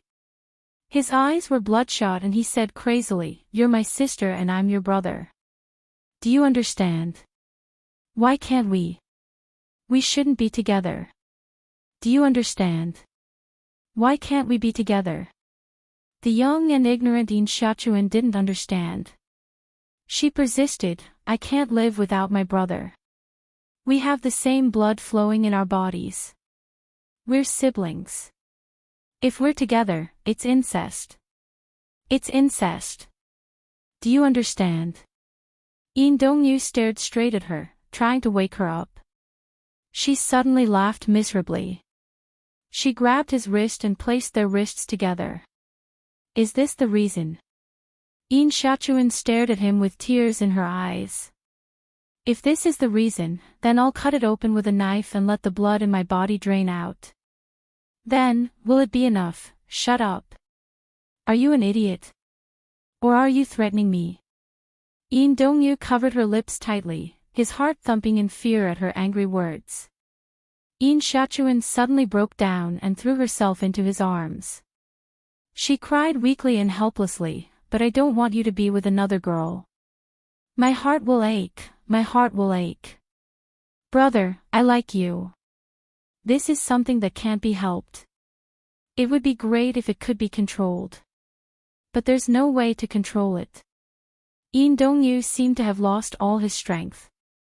His arms hung limply by his side as he kept muttering, we shouldn't be together. This can't happen. Brother. Yin Xiaochuan couldn't stop her tears from flowing down her cheeks and into the corner of her lips. She opened her mouth several times, wanting to say something, but stopped herself. Yin Dongyu's heart ached as he hugged her. His brows were filled with heartache and conflict. There was also a hidden pain in his eyes, but he could not help it. This scene should have ended with this hug. However, Lin Fengtian did not shout, okay, or, cut, for a long time. The entire set fell into a dead silence. Without the director's orders, Yun Shishir didn't know how to proceed. Why hadn't Lin Fengtian given any orders when the scene had ended? Gu Xingze raised his head, but he was stunned. Yun Shishir also noticed his absent-mindedness and could not help but feel suspicious. She quietly turned her head and looked at Lin Fengtian, who was sitting in front of the monitor.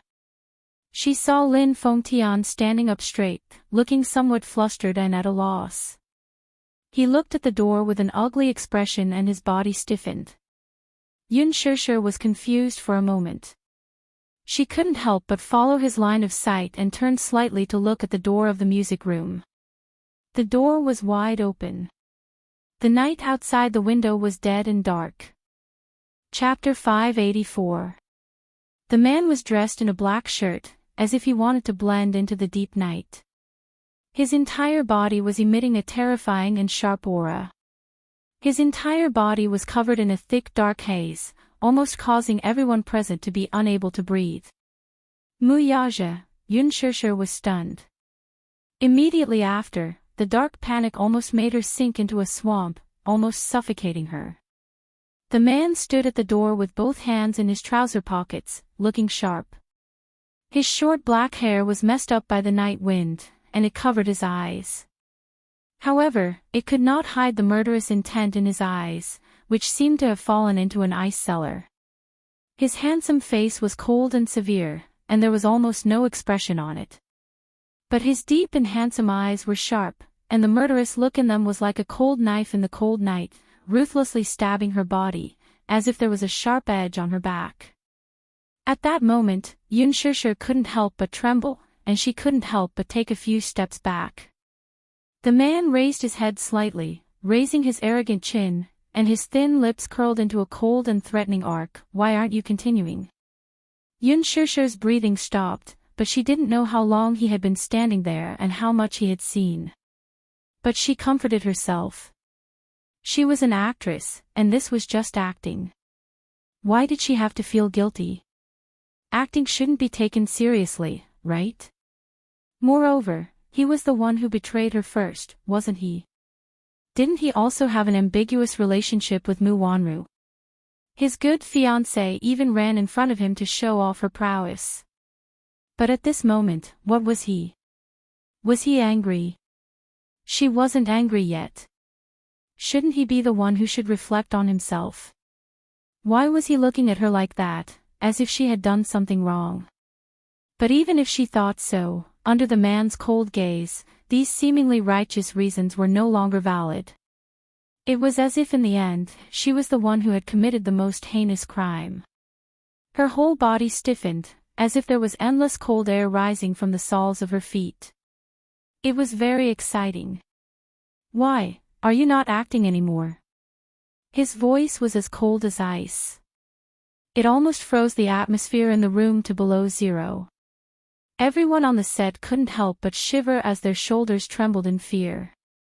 Lin Fengtian, in particular, looked even worse. How did he appear here? According to the information he had gathered, he had an important acquisition and was flying directly to London, England, and would only be back in a few days.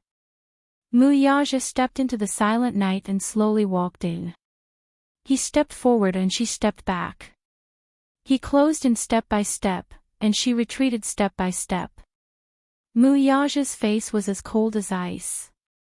It was frighteningly unfamiliar. Seeing that she was trying to hide behind Gu Xingze, he was so angry that he laughed. His black eyes flashed with blood-red laughter. "Come here." Although his voice sounded casual, every word he said was filled with a chilling intent. He ordered her to go over, but Yun Shishi's feet seemed to be frozen by the cold air, as if they had taken root. She did not move for a long time. Her neglect made the displeasure and anger in his heart boil to the extreme. "Come here, this is the second time." Mu Yaja glared at her fiercely. If looks could kill, she wouldn't be regretful even if she died 10,000 times. Good, this woman, she was really good. He had only been in England for a few days, but she had blocked his number. He thought that something had happened and hurriedly booked a ticket to return home. But what about her? Chapter 585. Lin Fengtian was frightened and was thinking about how to put out the fire. First, he had to put out Mu Yaja's anger. Seeing that Mu Yaja had lost control of his anger and was approaching Yun Shishi, Lin Fengtian was frightened. Yun Shishi was so shocked that she retreated, her hands and feet cold. Gu Xingze saw Mu Yaja's murderous aura and immediately pulled Yun Shishi behind him to protect her. He watched Mu Yaja's every move cautiously. Lin Fengtian had a bad feeling. He rubbed his hands nervously and quickly stood in front of him before the situation got out of control. "Chairman Mu." Mu Yaja's footsteps paused for a moment as he lowered his head to give him a sidelong glance. "Chairman Mu, don't take it seriously. This kissing scene is all fake." Before Lin Fengtian could finish his words, Mu Yaja suddenly reached out and grabbed his collar, pulling him in front of him. "Do you think I'm a child? Fake? Who are you kidding?" His eyes were dark and his pupils constricted. "Didn't I tell you that all kissing scenes are forbidden? Did you take my words for granted?" Lin Fengtian swung his arm violently, and under the huge inertia, Lin Fengtian fell heavily to the ground, making a loud thud. The assistant director and a few of the crew members were shocked. They ran to Lin Fengtian's side and helped him up. Yun Shishi was shocked. Director Lin, she wanted to rush over to see if he had fallen badly, but Gu Xingze pulled her arm behind him. Yun Shishi was angry and glared at Mu Yaja. The latter sneered, "You still have the mood to care about others. Very good. Good, it was really a good scene." He had warned Lin Fengtian not to let Yun Shishi have any physical contact with any male actor. However, as his subordinate, Lin Fengtian actually disobeyed his orders. And what about his woman? What did he do when he was not in the country? Being intimate and loving with other male actors? Today, he had bumped into him. What about the other times? What did she do behind his back? Mu Yaja's icy gaze slowly landed on Gu Xingze's hand that was tightly gripping Yun Shishi's arm. The corners of his mouth curled into a sinister arc. Yun Shishi glanced at Lin Fengtian, whose face was filled with pain. Fear, panic, and self-blame attacked her at the same time.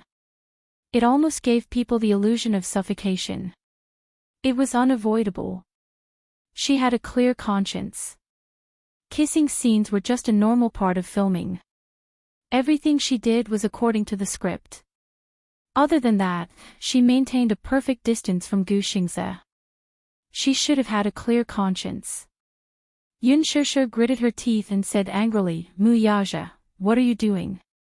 What's the point of venting your anger on others? Mu Yaja's pupils constricted, revealing a cold glint. You also know that I'm very angry now. Yun Shushu glared at him, her breathing rapid. He said again, come over here. I'll give you 3 seconds. So be it. She didn't do anything wrong, did she? She sucked in a deep breath of cold air and took a small step forward. However, she was stopped by Gu Xingze. Shushu, don't go over there. Gu Xingze, on the other hand, was not afraid of Mu Yaja. He lifted his chin and met his cold gaze. Mu Yaja, so this is how you force Shushu. Shushu. Mu Yaja's lips curled up coldly. How affectionate. Gu Xingze, you're really persistent. Mu Yaja retorted. The two of them stood facing each other. Ice and Fire. Chapter 586. The invisible collision of auras spread to every corner of the set. It was as if countless sharp blades were colliding in midair. Mu Yaja's cold gaze fell on the hand that was holding Yun Shushu tightly. He said in a cold voice, take your hand away from her. Gu Xingze met his gaze expressionlessly. He was not afraid of his threat at all. Instead, he held Yun Shushu's hand even more tightly and intertwined his fingers with hers. Yun Shushu looked at Mu Yaja's increasingly cold face. She struggled slightly and wanted to break free from his grip. Gu Xingze held her tightly and turned his head. He said softly, I'm here. Don't be afraid. His consolation did not calm her down at all.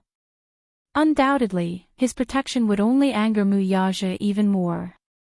She did not want to anger this man, let alone hurt the innocent. Lin Fengtian stood up with his hands on his shoulders and looked at the smoke-filled battle. He glanced at the angry Mu Yaja and saw that his muscles were tense. He suddenly understood. Could it be that Yun Shushu was his woman? So, he banned Yun Shushu from filming any kissing scenes in the set, and even from having intimate contact with anyone of the opposite sex. Was it because of his possessiveness towards this woman? Then, what was going on with Gu Xingze? Why was he at odds with Mu Yaja? What was he thinking? Lin Fengtian suddenly felt a headache coming on. The situation that had gone out of control was definitely not what he had expected. Let go of her. Mu Yaja gave an ultimatum. Obviously, his anger had reached its limit. This Gu Xingze, who did he think he was? How dare he fight with him? Yun Shushu's body trembled from the immense fear she felt. Gu Xingze sensed her trembling fingertips and felt the cold temperature of her hand. He held it tightly and did not let go. Instead, he protected her behind him even more. Very good. Mu Yaja's lips curled into a bloodthirsty smile as he strode towards them. Lin Fengtian saw that things were about to get out of hand. He was afraid that things would get out of hand. He immediately gritted his teeth and tried to stop Mu Yaja. Mu Yaja did not even bother to look at him. In his fury, he kicked him to the side without even looking at him. Lin Fengtian hit the prop box and felt dizzy. Yun Shushu's face instantly turned pale. Just as she was about to stop him, she saw Mu Yaja walk towards Gu Xingze. Mu Yaja, don't. Yun Shushu screamed, but Gu Xingze quickly pushed her aside. She lost her balance and hit the wall. When she came back to her senses, she saw that Mu Yaja had already grabbed Gu Xingze's collar with a murderous look and was swinging a fist towards his face. As Gu Xingze was distracted, he was caught off guard and received a solid punch. His entire face was turned to the side, and a bloody gash appeared at the corner of his lips, from which a trickle of blood seeped out. Yun Shushu was scared out of her wits. She wanted to go forward and stop him, but she was pulled aside by the field reporter behind her. Shushu, don't go over. It's too dangerous. The two men fought because they were angry and did not know how to control their strength. If he accidentally hurt her, her bones would probably be shattered with a single punch. Gu Xingzi slowly straightened his body. He touched his lips with his long fingers and the tip of his tongue tasted blood. There was no doubt that Mu Yage's punch was not to be trifled with. Chapter 587. After receiving 10 years of special training, his punches and kicks did not have any special moves, but they contained a terrifying amount of power, and every move was fatal. However, Gu Xingzi was not a simple character. Although he often played the role of a gentle and elegant person on the screen, he had the blood of the Gu family, the #1 mafia family in the capital, behind him. Naturally, he also had some skills. Gu Xingzi looked up coldly, and his face was immediately covered with a layer of coldness. He unbuttoned his shirt with one hand, and at the speed of lightning, he raised his leg in the air and sent a powerful flying kick towards Mu Yage's face. Mu Yage dodged nimbly and grabbed the long leg that was flying towards him. However, he could not help but take a step back because of the huge impact. Gu Xingzi took advantage of the momentum to move forward and hit him in the face with a powerful uppercut. Yun Shishir was stunned, and she looked at the shocking scene with a conflicted expression.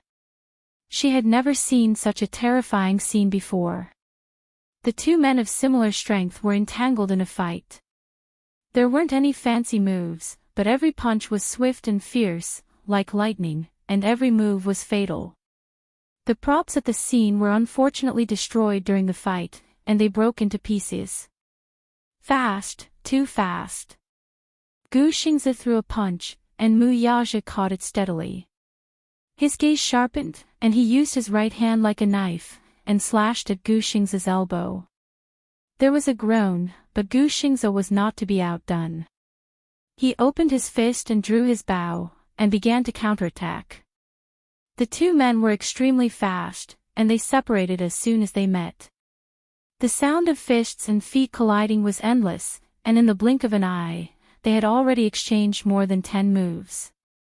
Fast as lightning. Everyone was stunned, and for a moment, they were all stunned on the spot. No one could see how the two men attacked, and how they counterattacked. However, they could almost see Gu Xingzi's expression becoming more and more powerless. Bang! Mu Yage threw a flying kick at Gu Xingzi's abdomen. Gu Xingzi dodged nimbly and kicked the camera frame. The steel frame broke. The camera fell to the ground with a cracking sound. Yun Shishir watched with trepidation. She could not imagine that if Gu Xingzi had not dodged that attack, his ribs would have been broken. Stop fighting. Gu Xingzi, Mu Yage, stop fighting. She rubbed her hair as if she was about to break down. She anxiously looked at the two people who were entangled together. She was so nervous that she was about to cry. Lin Fengtian and the others were already dumbfounded. Mu Yage's punches and kicks were extremely fast and ruthless. In the blink of an eye, Gu Xingzi seemed to be at a disadvantage. The scene caused everyone's heart to palpitate. At this moment, the huge music classroom was in a mess. There was no doubt in the slightest that in the end, both sides would suffer great losses. This was not what she wanted, this was definitely not what she wanted to see. She could not just stand by and watch, or else something would really happen. At this moment, Mu Yage suddenly threw a roundhouse kick at Gu Xingzi's abdomen, and the latter crashed heavily onto the blackboard. Just as Mu Yage clenched his fist and swung it at Gu Xingzi's nose, in a flash, Yun Shishir desperately rushed forward and threw herself in front of Gu Xingzi. She hugged his shoulders tightly and screamed, "Stop fighting." Her voice almost pierced the eardrums. Chapter 588. He gritted his teeth, but it was too late for him to retract his fist. Mu Yage's strength shifted. His fist was close to Gu Xingzi's ear as it landed heavily on the blackboard. Crack, a hole appeared on the blackboard. There was a moment of dead silence. Gu Xingzi opened his eyes, and he was already covered in cold sweat. His gaze fell on Mu Yaja's fist. The wooden splinters on the blackboard had pierced his hand until it was a bloody mess. Yun Shishir, on the other hand, threw herself into his embrace and blocked his front with her eyes tightly shut. He grabbed her shoulders like a madman and roared, "Shishir, are you crazy?" Mu Yaja retracted his fist with a murderous look on his face. Drops of blood slid down from his fingertips and dripped onto the ground, dyeing it red. This was the scene that greeted his eyes. His heart felt as if it had been stabbed by a sharp sword. This woman had rushed forward without a care for her own safety and stood in front of another man. What was the meaning of this? It was blinding, really blinding. For a moment, Mu Yaja wanted nothing more than to kill Gu Xingze. He ignored the injury on his hand and pulled Yun Shishir out of Gu Xingze's arms, forcing her to turn around. He gritted his teeth and roared, "Woman, do you want to die?" The man's angry roar almost made her ears tremble. Mu Yaja's eyes were bloodshot as he glared at her. Was she going to block his punch for Gu Xingze? Did she not know that she was going to die? Yun Shishir opened her eyes and looked at the angry man in front of her in horror. He was hysterical, and his eyes seemed like they were about to spew out and swallow her whole. She was suddenly really afraid. She was afraid of this man from the bottom of her heart. "Stop fighting, okay?" Yun Shishir shouted at the top of her lungs to protect Gu Xingze. She immediately lowered her stance and said, "Don't hurt him anymore. Don't hurt him anymore." Mu Yaja clenched his fists tightly, the anger in his eyes almost burning her. Gu Xingze was not the one who was injured. He was also injured. Did she not see it? But why did she insist on protecting Gu Xingze? She only had eyes for other men. Mu Yaja was so jealous that he almost lost control. Seeing that she was shielding Gu Xingze with her hands, Mu Yaja warned, "Don't touch him." Yun Shishir froze and subconsciously retracted her hand. "Yun Shishir, I'm warning you. If you dare to lay a finger on him again, I'll make sure he dies a horrible death." His threat left no room for negotiation. There was no doubt that he would really kill Gu Xingze. Yun Shishir obediently stopped touching Gu Xingze. There was no doubt that if she touched Gu Xingze's finger, Mu Yaja would immediately break Gu Xingze's finger. "Don't be angry." Mu Yaja grabbed her chin, his eyes full of anger. "Don't be angry. Don't you think it's too late for you to say this now?" Gu Xingze straightened his arm in pain and said angrily, "Mu Yaja, I won't let you touch her. Get lost." Mu Yaja kicked his abdomen. Gu Xingze groaned in pain and fell to the ground weakly. Yun Shishir's heart skipped a beat, but she did not dare to utter another word. Mu Yaja pulled Yun Shishir into his arms and looked at Gu Xingze coldly. His thin lips twisted cruelly. "Gu Xingze, do you think you can compete with me? You're still too inexperienced." Chapter 589. Gu Xingze refused to submit to him and forced himself to stand up. Mu Yaja's eyes turned cold and he kicked him again, causing him to fall to the ground. "You want to kidnap my woman while I'm overseas? Gu Xingze, you're really something." Mu Yaja cruelly crushed his abdomen. His eyes were bloodthirsty and murderous. Gu Xingze sneered. "What right do you have to say that she's your woman? What right do I have?" Mu Yaja suddenly lowered his head and looked at Yun Shishir. He grabbed her chin and said in a charming and bewitching voice, "Tell him, whose woman are you, Yun Shishir's red lips trembled. Her eyes fell on Mu Yaja's face in shock. She suddenly felt that this man was so unfamiliar that it was scary. Her every second of hesitation was undoubtedly angering him. "Tell him." He tightened his grip on her shoulders so hard that it hurt her. Gu Xingze looked at Yun Shishir, who was so frightened that she did not dare to move. His heart ached and he shouted crazily, "Mu Yaja, you have no right to touch her. Let go. Let go of her. What right do you have to force her? Shut up." Muyaja grabbed his collar and sneered, right? He leaned close to Gu Xing's ear expressionlessly and said in a cold voice, I'm her only man. Is this enough? Gu Xing's face turned pale instantly. Shameless, you overestimate yourself. Muyaja suddenly let go of him. Yun Shishir looked at the blood at the corner of Gu Xing's lips and the bruises on his arms. It was a shocking sight. She suddenly hugged Muyaja's waist tightly and said with trembling lips, I'm. Muyaja lowered his head and stared at her. Her consciousness suddenly dissipated, and her eyes lost focus as she collapsed. I'm your woman, isn't that enough? Is that enough? Don't be angry. I'll listen to you. Is that okay? If there's anything, just come at her. Don't hurt anyone else. It was all her fault. Don't hurt anyone anymore. She was scared. Gu Xingzi stared at her pale face. He was so distressed that he could not speak. Sure, enough, don't say any more. She bit her lip and looked at him. Please, don't say any more, she cried out. Don't beg him. Muyaja grabbed her wrist tightly. Yun Shishir gritted her teeth in pain, almost suffocating. Gu Xingzi looked at her forbearing expression, but the pain in his body intensified. Muyaja pulled Yun Shishir into his arms and turned around to leave with her in his arms. Lin Fengtian looked at the man's back view as he left. His heart was in a mess for Yun Shishir.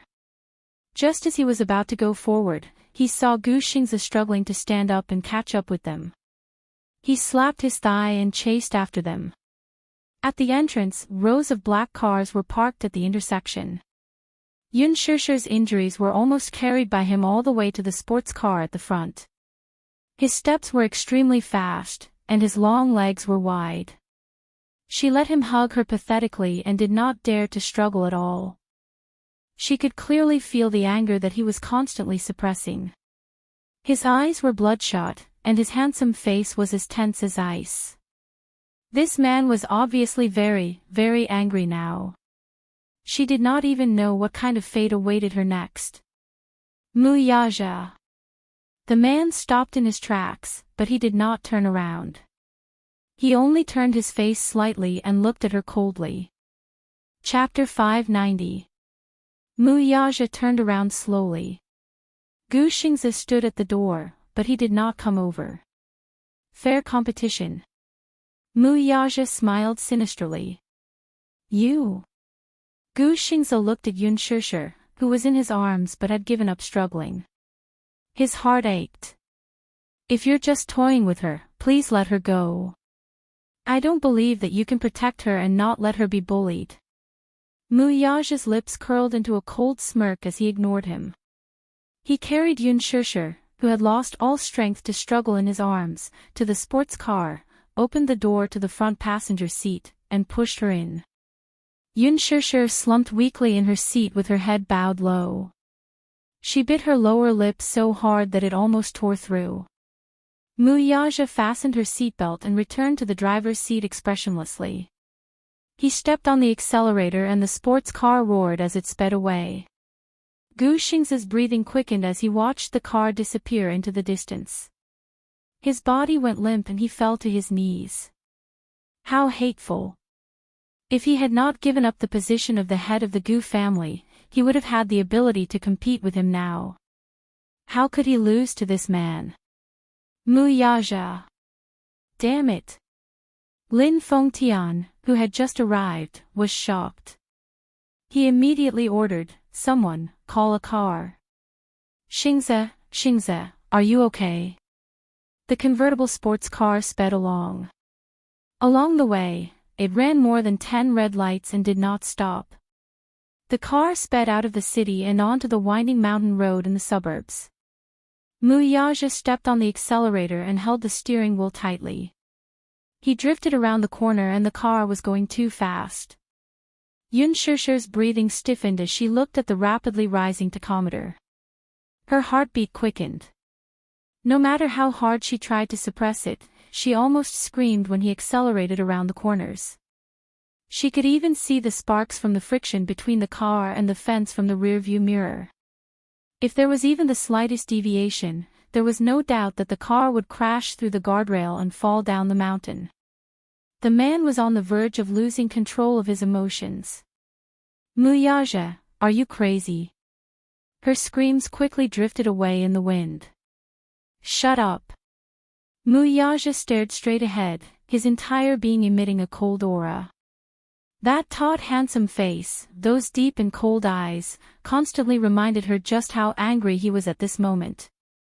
The wind was howling on the mountain road. Due to the speed of the car, the wind was so strong that it hurt her cheeks as if they were being cut by a knife. The wind kept flowing into her nose, as if someone was ruthlessly choking her. It was almost suffocating. The speed of the car was so fast that the cliffs that flashed past outside the car were dazzling.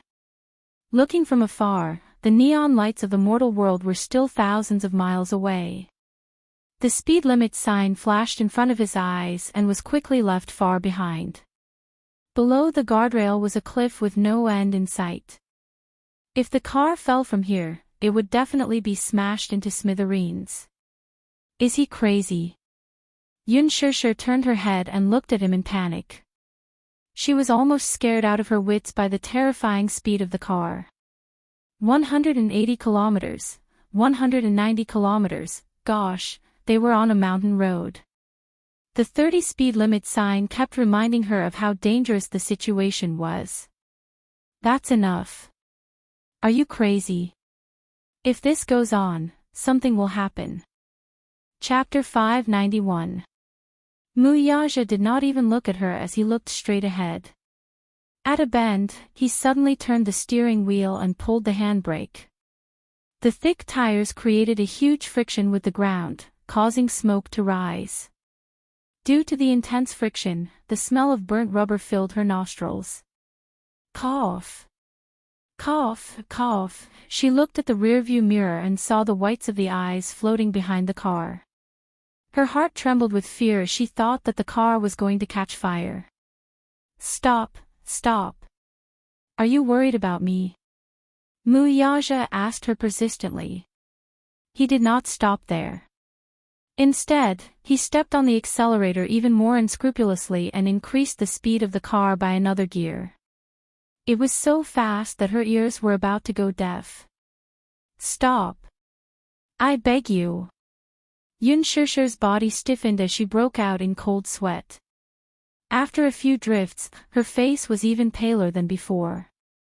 She clutched the seatbelt tightly and shut her eyes tightly. She did not dare to open them at all. Tell me, are you worried about me? Muyaja's face was tense as he forced her to answer him. The next drift made a loud and ear-piercing sound of friction. The car drove straight to the end of the cliff and was about to crash down the cliff. I'm worried about you. Enough. Stop. Yun Shishir screamed at the top of her lungs. Muyaja stepped on the brakes expressionlessly. The car crashed into the fence and came to a stop in time with a sudden brake. The sports car swayed heavily. Yun Shishir opened her eyes in fear, but all she saw was a mountain scenery in front of her. From the corner of her eyes, she saw that the car was almost lying at the end of the cliff. Half of the front of the car was almost hanging above the cliff. If she looked down, she would be in the air. If she had not braked in time, the sports car would have crashed into the fence and crashed down. What was this? Was he trying to scare her? Was he trying to scare her by speeding so crazily? Yun Shishir covered her face with her pale white face. Her breathing was rapid and she was on the verge of breaking down. Muyaja. I hate you. She covered her eyes with her hands and tried her best to suppress her emotions. She did not want to reveal her most vulnerable side to this man.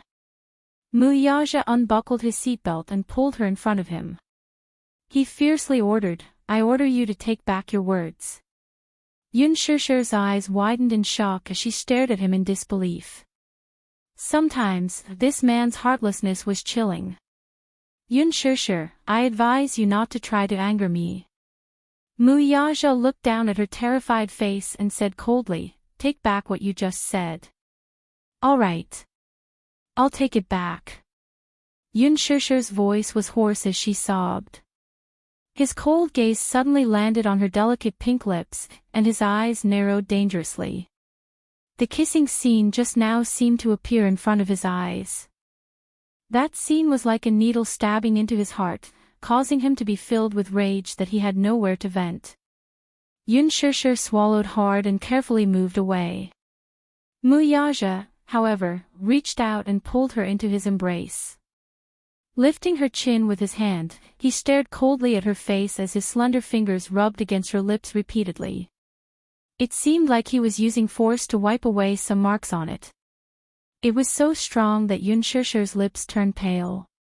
"He kissed here." Yun Shishir was stunned.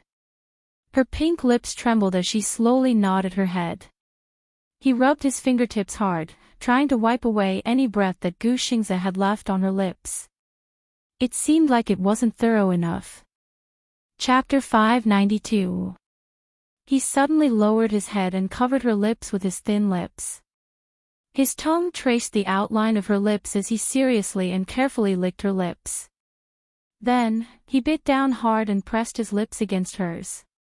"Why? You seem to like him a lot." Yun Shishir shook her head hurriedly. She had never had any thoughts about Gu Xingze. Muyaja sneered sinisterly and bit down hard on the corner of her lips. Yun Shishir was in so much pain that she wanted to dodge backward, but he pressed her down with his arm and pressed her even closer to him. "Then don't let him touch you." His lips were gloomy and there was a strong sense of gloominess. Yun Shishir's eyelashes fluttered, but she saw that the man's eyes were suddenly filled with coldness. "Remember, you're my woman, so I don't like my woman being touched by anyone. Even if it's work, I won't allow it." Yun Shishir's voice trembled as she said, "I know, I won't do it again. There won't be a next time."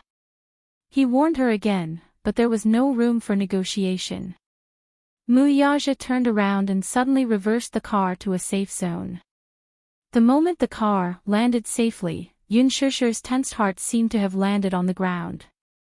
When they returned to the flat ground, Yun Shishir quickly unbuckled her seatbelt and pushed open the door to get out of the car. Her legs gave way and she fell to the ground, clutching her chest. She had been speeding all the way, and it was as if her internal organs had been turned upside down. It was extremely uncomfortable. She patted her chest hard and felt like vomiting. However, when she reached her throat, she felt a surge of acid. At the same time that her heart ached, tears flowed out of her eyes. She was in an extremely sorry state. Muyaja slowly pushed open the door and got out of the car. He turned around and looked at her. "Walk over." When Yun Shishir heard the footsteps behind her, she jumped up from the ground in shock. She looked at him warily and kept retreating. The cold wind of the mountain range was extremely cold. Her beautiful hair fluttered in the wind. Muyaja stood in front of her.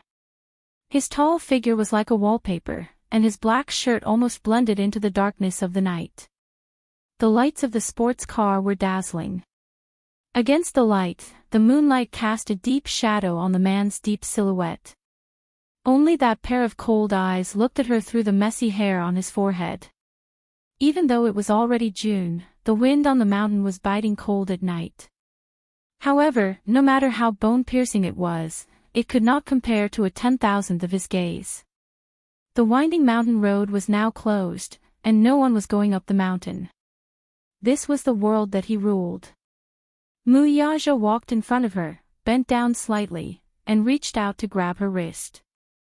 But because of the fear in her subconscious, the moment his cold fingertips touched her skin, Yun Shishir abruptly avoided his actions and waved his hand away. "Pa!" She slapped his hand aside. It was as if her submission to him was just a delaying tactic. Yun Shishir kept retreating. She looked at the man's handsome face that was gradually turning cold and gloomy.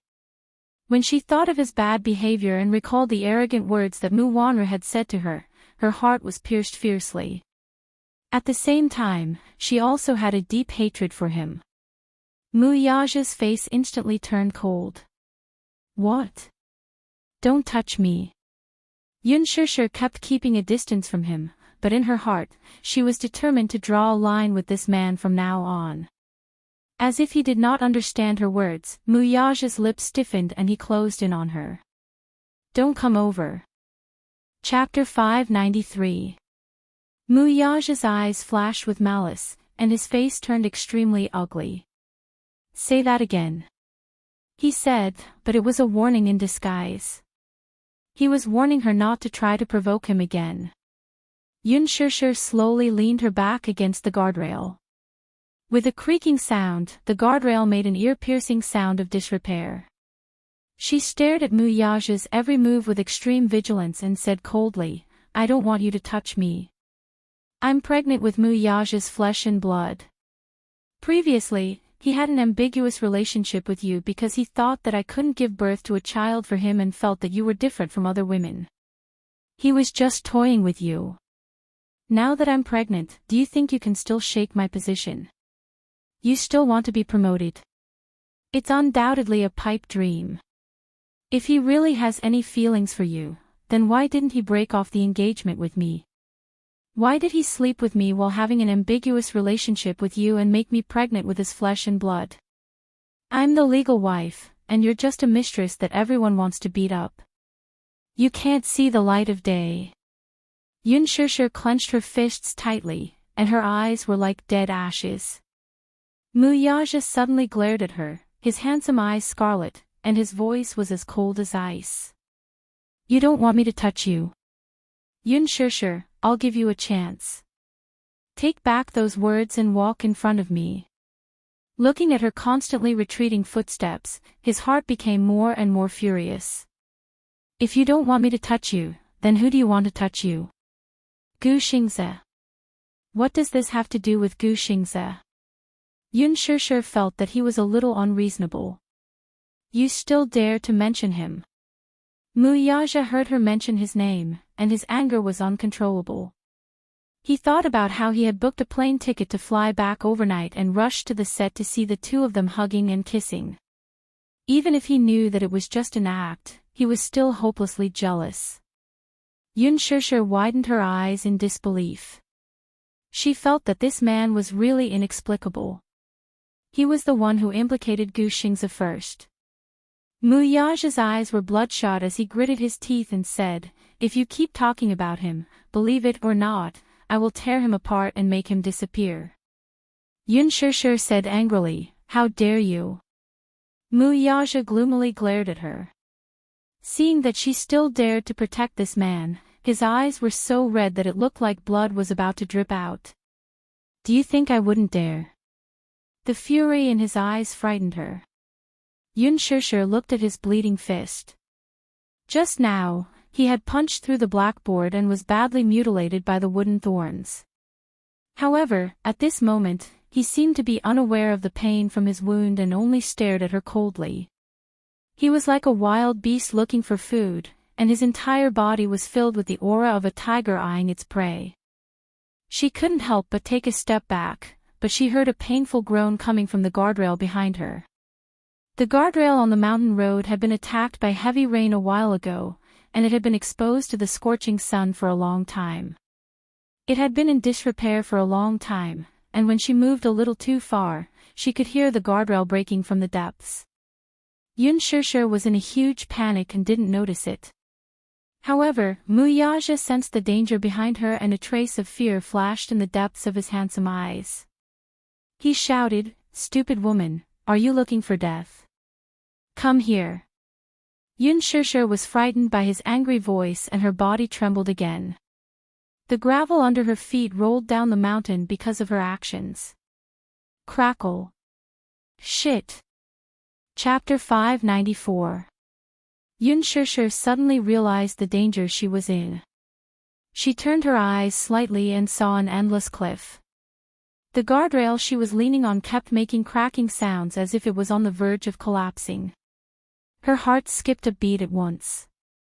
Humans were instinctively afraid of heights, and her legs couldn't help but feel weak.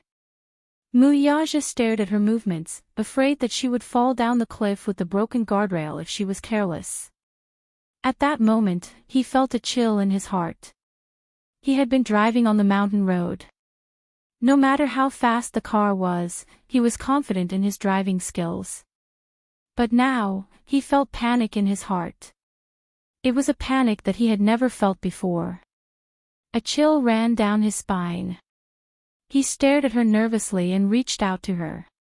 "Come here. Don't move back anymore."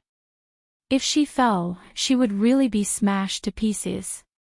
Yun Shishir immediately said, "Don't come over. I won't go over unless you calm down first."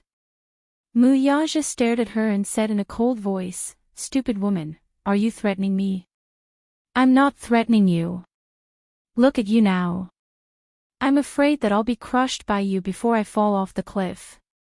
Muyaja gritted his teeth and said, "If I could, I'd crush you right now." Yun Shishir trembled and sneered, "Then I'd rather jump down than be crushed to death by you." "You dare?" Muyaja roared. Yun Shishir bit her lips. "Do you think I don't dare?" Muyaja clenched his fists so tightly that his knuckles creaked eerily. It was as if he was trying to restrain himself. "All right. I'll calm down." Even if he knew that this woman was threatening him. Yun Shishir looked at the redness in his eyes and suddenly bit her lips. In the end, she forced herself to calm down and said calmly, "Muyaja, promise me something." "What's the condition?" Muyaja asked, but his eyes were fixed on her feet. He was prepared for the moment she was in danger of falling off the cliff and was silently calculating the distance between him and her. "Let's not be in contact anymore." Yun Shishir gritted her teeth and tried to suppress the sourness and pain in her heart. "Let me go. Let you go." Muyaja held his breath and then his eyes turned cold. "What do you mean?" "You give me freedom, and I'll give you freedom. We won't interfere with each other. Isn't that good?" Yun Shishir smiled bitterly. "Let me go." His possessiveness, dominance were almost suffocating, and he could not give her a sense of security. Perhaps relationships were tiring to begin with. She didn't want to bear it anymore. Muyaja stared at her without blinking. "Reason? There's no reason. I just hate you," Yun Shishir said calmly. "I hate your dominance, I hate your arrogance, and I hate your self-assertion even more. My life has never been peaceful since I met you. Isn't that reason enough?" Muyaja stared at her. The emotions in his eyes changed rapidly, but they were unfathomable. Suddenly, 3 words were forced out from between his lips. "I agree." Chapter 595.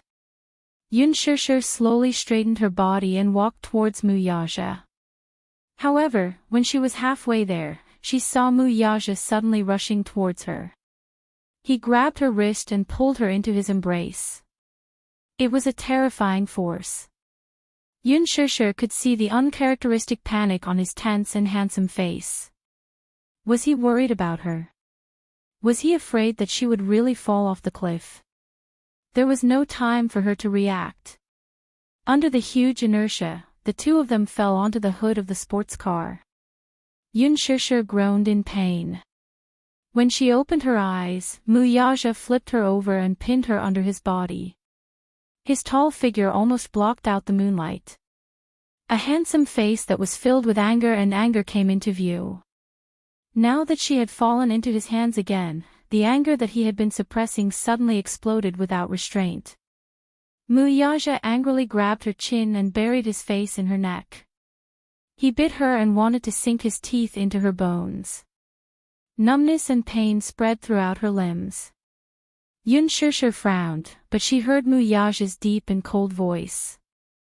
"Don't interfere with each other." "Yun Shishir, who gave you the right to make your own decisions?" "Let me tell you, this is impossible." She was stunned. Muyaja looked up and held the back of her neck with one hand, forcing her to look at his face. Listen to me clearly. It's your business whether you want me or not. It's my business whether I want you or not. You have no right to interfere. You. Yun Shishir was so angry that she was at a loss for words. I want you for sure. Muyaja glared at her. Don't tell me that you and I belong in two different worlds.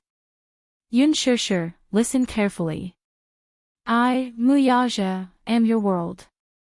Do you understand? She wanted him to let her off. Not in this lifetime. At this moment, the vicious aura on his body was extraordinary. His fingers that were pinching her chin were filled with strength, as if he wanted to ruthlessly crush her bones. Not allowing her to escape, he stared into her eyes. Now, it's your turn to answer my question. Muyaja asked coldly, where else did he touch you? Yun Shishir was stunned. What? His gaze fell on her lips, and his fingertips rubbed against them repeatedly. Other than here, where else did he touch you? Speak. Yun Shishir suddenly realized that he was asking her where else Gu Xingze had touched her. You won't let me touch you, but you let him touch you. What was he saying? Yun Shishir flew into a rage out of humiliation. He didn't touch me. I saw it all.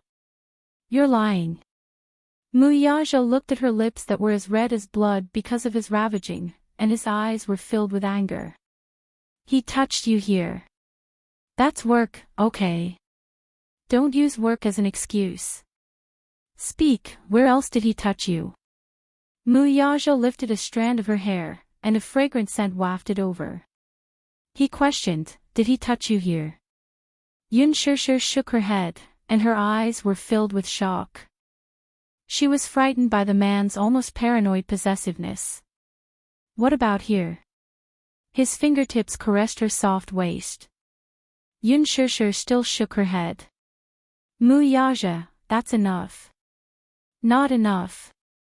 Muyaja reached his hand under her skirt, searching for her whereabouts. His cold fingertips and his touch made her shudder. Yun Shishir, do you know? Chapter 596. Needless to say, Muyaja had always been arrogant and would not tolerate any trespass on his territory. There was no doubt that he, too, regarded her as his territory's property. Hence, he gave Lin Fengtian an ultimatum. He forbade Yun Shishir from touching any member of the opposite sex in the production team, even if it was necessary for work. He was serious, he was not joking. Previously, when he flew straight to London for the acquisition project and left the country for half a month, he did think of bringing her with him. However, he knew that with Yun Shishir's character, she would not leave Yu behind to follow him overseas. He did not say anything either. He had always respected her to the greatest extent. During the 10-odd days abroad, other than being busy with the acquisition project, he had been thinking about her all the time. He missed her crazily. It was as if he had gone mad. He had always been as arrogant as a king, never allowing himself to lower his head or compromise with anyone. He also did not allow himself to be restrained in any way. Alas, he seemed to have lost. He was actually crazy about a woman. It was unbelievable. He even had a trace of suspicion. Could it be that this woman had cast some kind of bewitching spell on him? Otherwise, why would he only want her? In the past, he did not care about marriage at all. Marriage was a grave. He did not think so. Marriage, to him, was not essential. It was just a way to tie up benefits in the Vanity Fair. For a wealthy family like the Mu family, it was beneath them to tie them down with marriage. However, his marriage was not up to him to decide. He would marry whoever Mu Xing liked. It didn't matter who his wife was. The marriage contract didn't mean anything to him at all. She seemed to want a family, though. During the few days in London, he seriously considered it. Since she liked him, she wanted a stable family. Did she not always want a family? Then, he would give her a family. So that she would not be homeless and have no one to rely on. He did not care whether she liked him or not. He did not care whether she wanted him or not. He wanted to add Muyaja's name to her life, stroke by stroke. He had always been an extremely stubborn man. He was in the past and even more so now. Either he did not want her, or he did not care. Or, he wanted her forever. The woman that he had set his mind on, no one, no matter what, could erase this person from his obsession. What did she do, though? She blacklisted his number. He thought that something had happened to her, so he rushed back to the country anxiously. When he entered the set, he saw this scene. He saw this woman holding another man and kissing him with a gentleness he had never seen before. From his angle, he could see the love and unconcealable love on her face. At that moment, his anger began to build up. Even if this was just an act, he was so jealous that he wanted nothing more than to tear Gu Xingzi to shreds. But this woman defended him again and again. She even disregarded the danger and stood in front of this man. What about him? Indifference, rejection, resistance, and even hysterically told him not to touch her. Very well, very well. Muyaja stared intently at her face, his eyes flashing with coldness. Yun Shishir stared at him in shock. Her back was pressed against the hot hood of the car. The scorching sensation was similar to Muyaja's anger at this moment. Chapter 597. When they returned to the villa, Muyaja carried Yun Shishir up expressionlessly. She struggled in his arms, but she couldn't resist at all. His arms were so strong and steady. Just the fact that he could smash through a blackboard with a single punch was enough to prove his strength. She raised her head, but could only see his proud jawline, which was tense and frozen. Along the way, the servants kept avoiding them in fear. They had always been good at reading people's expressions. Young master didn't look good. They were afraid that they wouldn't be able to avoid him in time and would be implicated. Muyaja carried her into the bathroom in the master bedroom and placed her in the bathtub. Yun Shishir's body was quickly submerged in the warm water. The bathtub was huge. It was 1 meter deep, 3 meters wide, and 5 meters long. Its capacity was shockingly large. Her body had just been thrown into the water, and the water quickly covered her head. Her body quickly sank into the water droplets. The warm water suddenly flowed into her nose, lips, and teeth. Yun Shishir was caught off guard and choked on a mouthful of water. When she struggled to surface, Muyaja stood in front of the bathtub and sized her up expressionlessly. She was still wearing the set's clothes. She was wearing a middle school student uniform with a white shirt and an aqua blue pleated skirt. Her clothes were wet from the water and clung tightly to her body, ironing the curves of her exquisite body. Her white shirt was soaked in water, and her underwear could be vaguely seen. Her beautiful body was exposed to the air. But at this moment, she looked a little disheveled. Yun Shishir stood there helplessly. Her face was half angry and half aggrieved. Her misty eyes glared at him angrily. Muyaja's heart ached a little. He couldn't help but want to pull her into his arms. His handsome eyes swept over her, landing on her 2 jade-like collarbones, her bright white skin, and her pair of jade-like legs. His eyes heated up. But when he thought of that dazzling scene, when he thought of her lips, wrists, and body that Gu Xingzi had touched, the thought of her being tainted by another man. He couldn't control his anger, and his sharp gaze was like a sword that wanted to pierce through her body. He then said, "Wash it clean. Wash away all the places where that man touched you." With that, he slammed the door and left. Yun Shishir stared blankly at his back as he slammed the door and left. Bang! The violent slamming of the door seemed to shake the entire bathroom. His icy cold gaze just now had undoubtedly pierced her. Did he think she was dirty? Was he complaining that she had been touched by someone else? But nothing had happened between her and Gu Xingze.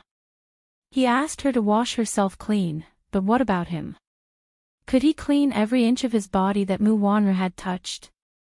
Since he wanted her to be clean, fine, then she would do as he wished. Mu Yaja walked to the bar counter and opened a bottle of Lafite.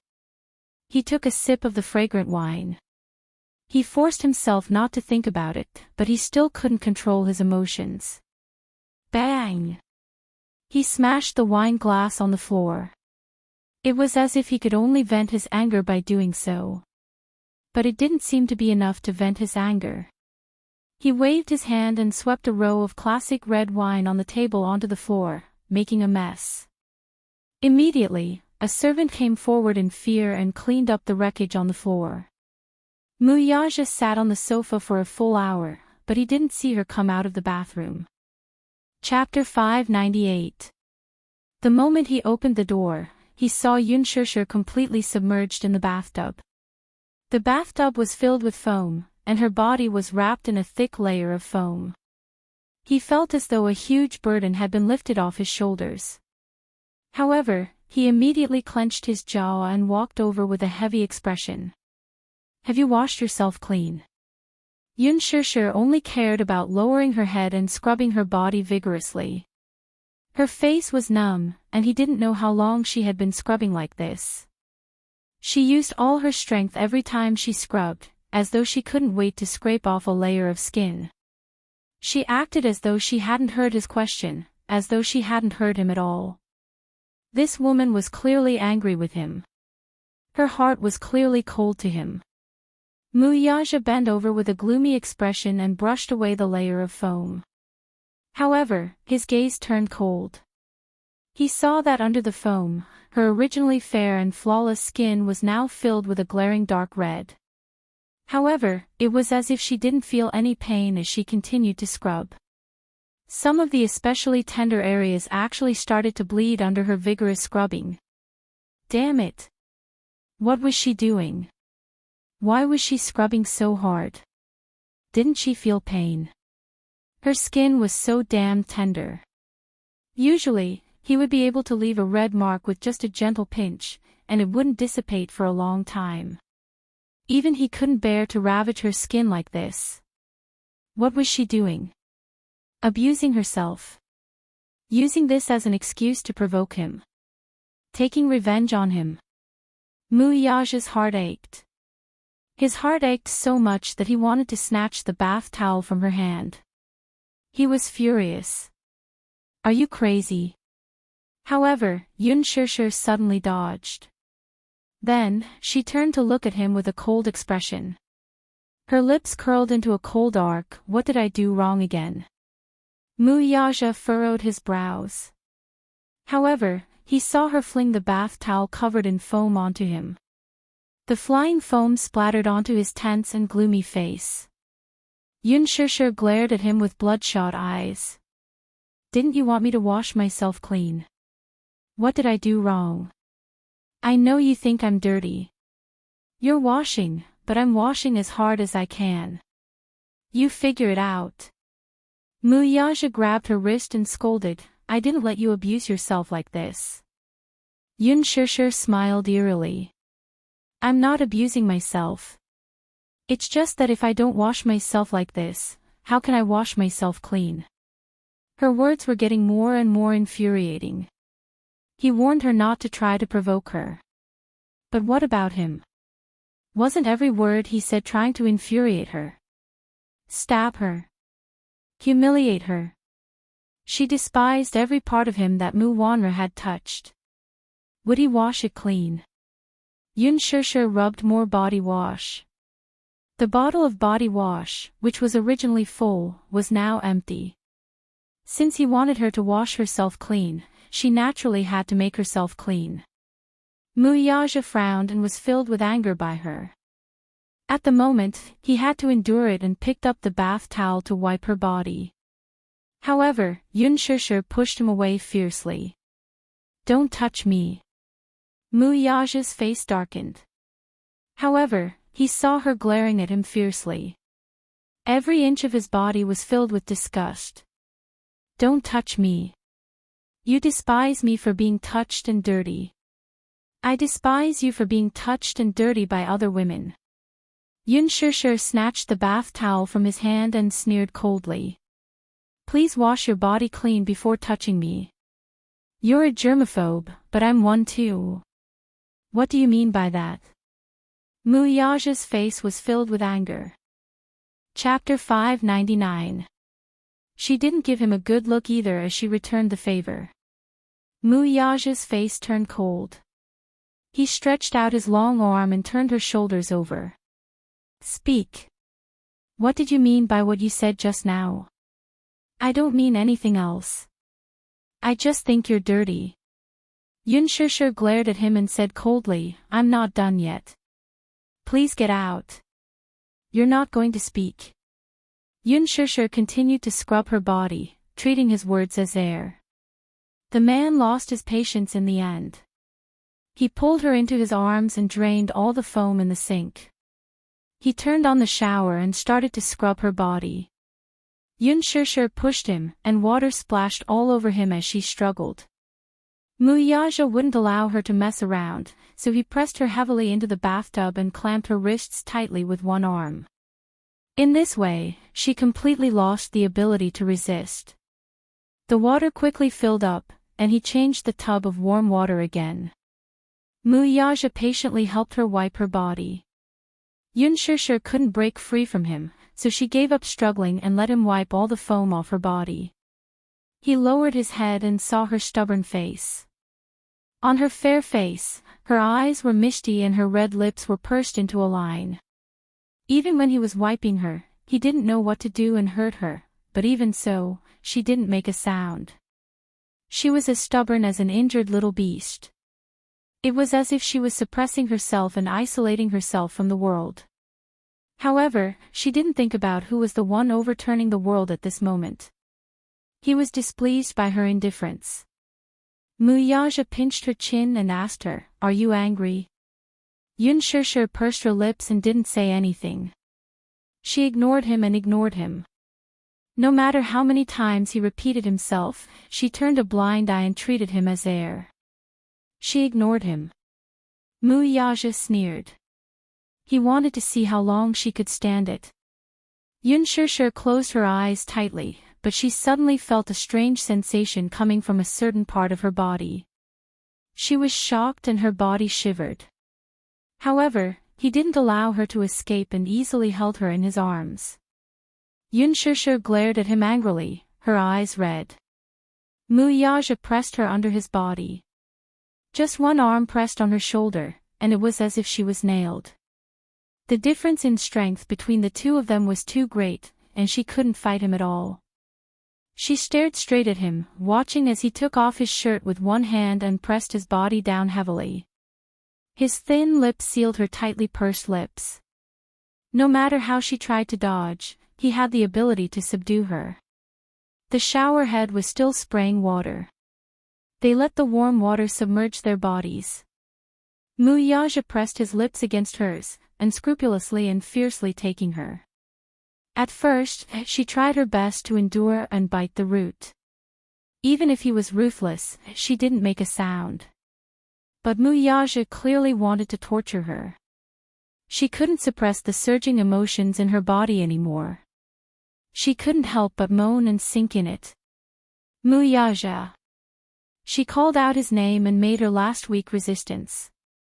She reached out to push his shoulder, but he grabbed her hand. He looked down and sucked on her jade-like white fingertips. Gradually, his movements were no longer rash and gradually became gentle. Chapter 600. He carried her out of the bathroom. In the huge bedroom, he dominated the world. They spent the whole night together. He didn't remember how long it had been since he last touched her. He missed her so much that his body had been suppressed. In a daze, Yun Shishir couldn't remember how many times he had done it with her. However, his domineering nature was once again evident in matters of the heart. He kissed her eyebrows, her lips, and her collarbone. This is mine. Then, he kissed her shoulder blade, fingertips, and waist. This is mine. He took her fiercely. Mu Yaja wanted her fiercely. This can only belong to me. It was as if he wanted to carve his name, his breath, and his brand on her body. Yun Shirshir, every inch of your body is mine. Yun Shirshir suddenly cried and complained uncontrollably. What about you? Do you belong to me? Mu Yaja paused in his actions as he looked at the woman who had suddenly burst into tears. Do you belong to me here? She touched his lips.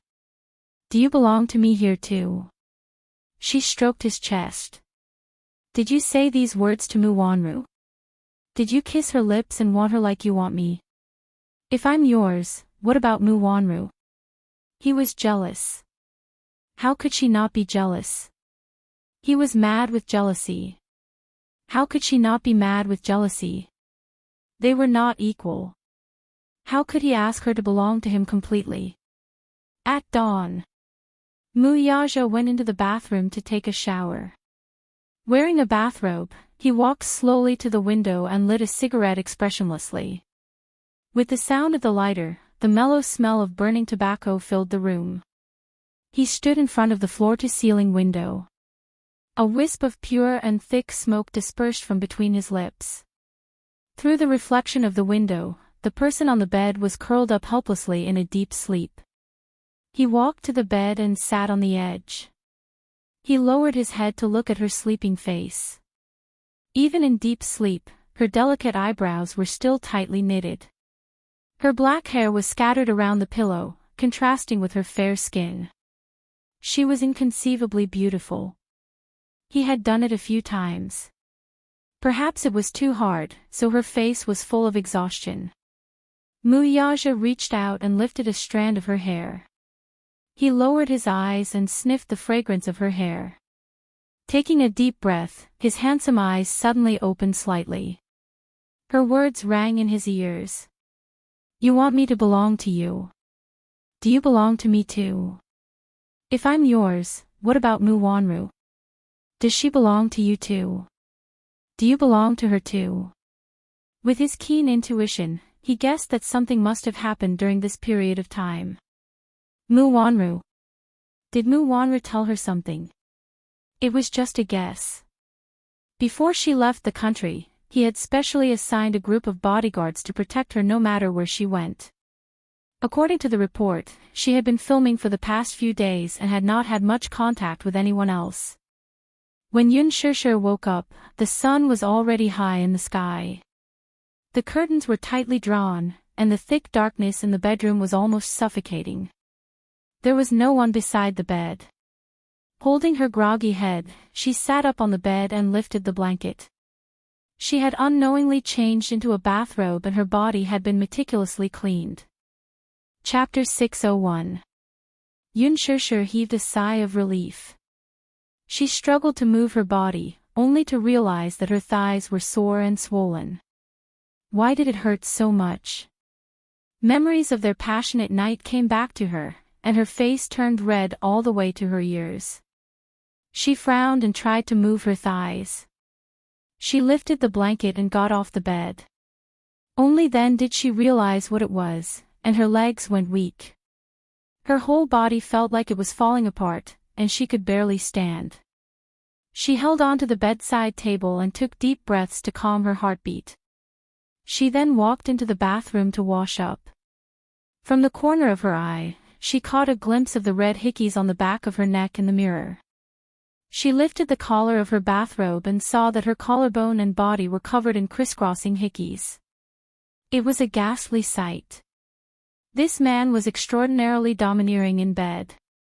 After Yun Shirshir got dressed and washed up, she opened the bedroom door. Outside the door, a row of servants stood respectfully and reverently, their expressions respectful. Miss Yun, good morning. Their simultaneous greetings gave her a fright. Yun Shirshir was stunned for a moment. She looked around and saw a row of uniformed servants standing by the door with respectful and courteous smiles on their faces. You all. Yun Shirshir put her hands behind her back uneasily. She subconsciously clutched her collar in an attempt to cover up the hickeys he had left on her body. Young master has gone out. Lunch is ready for you. Sitting at the dining table, Yun Shishir looked at the sumptuous spread on the table. Even though it looked, smelled, and tasted good, she was not in the mood to taste it. It was as if she was chewing on wax. The Mu family. Mu Yaja had just entered the house when he saw Mu Xing sitting on a chair with a cane. Mu Wanru was standing beside him, gently massaging his shoulders. Seeing him return, Mu Xing's face darkened instantly. His face was ashen, and his gaze, as sharp as an eagle's, landed on him. It was frightening. Mu Yaja curled his lips. Grandpa. Mu Xing was inexplicably furious. He slammed his cane on the table, and a violent aura rushed toward him.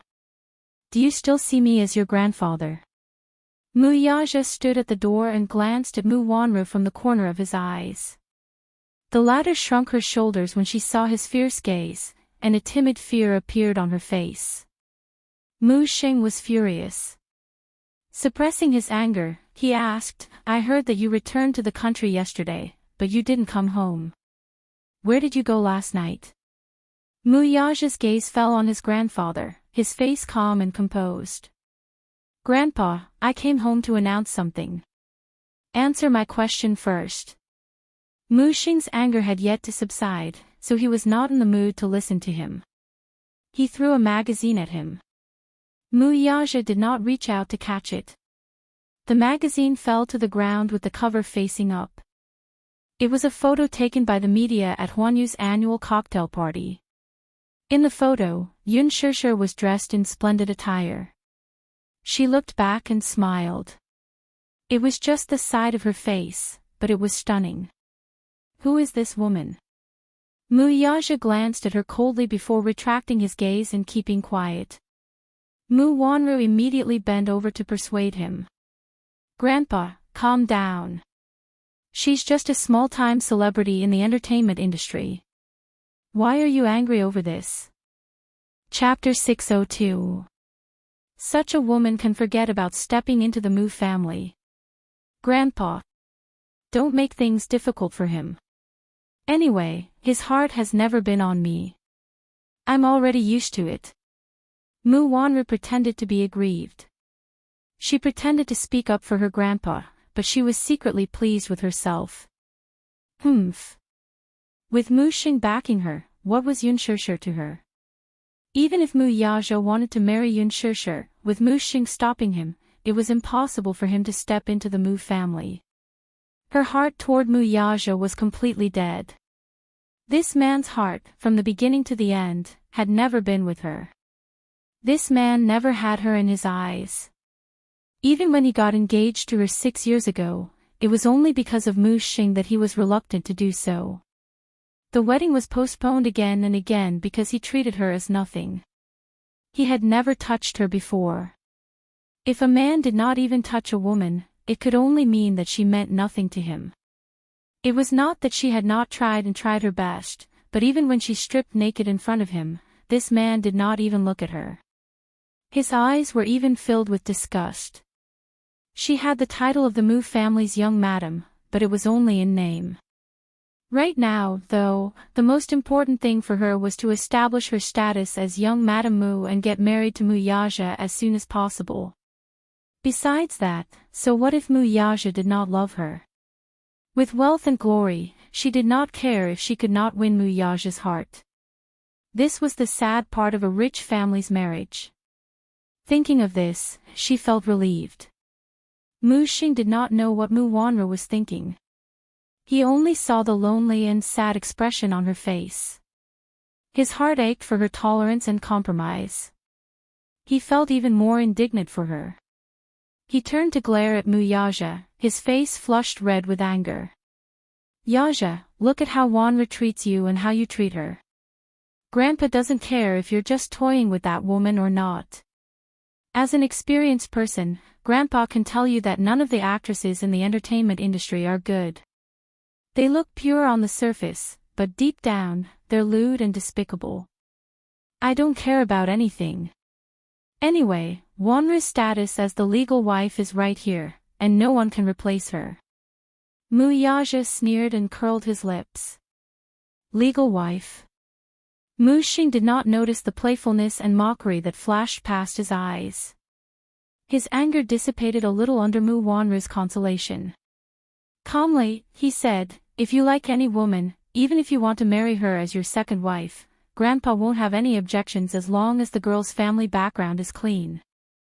But which woman in the entertainment industry didn't want to climb up the social ladder?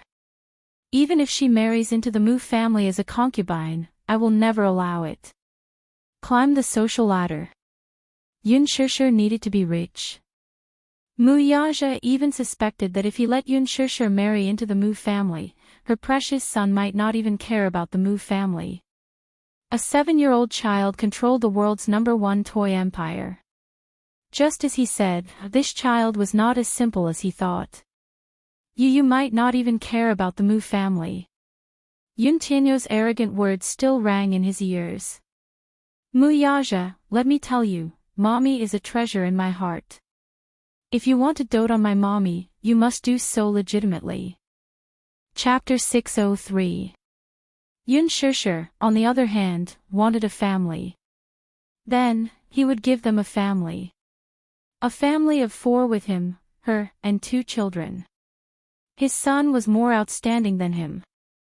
At a young age, he already had a net worth of hundreds of millions. The Mu family was nothing to him. Mu Yaja's thin lips parted slightly, and his words were as cold as ice.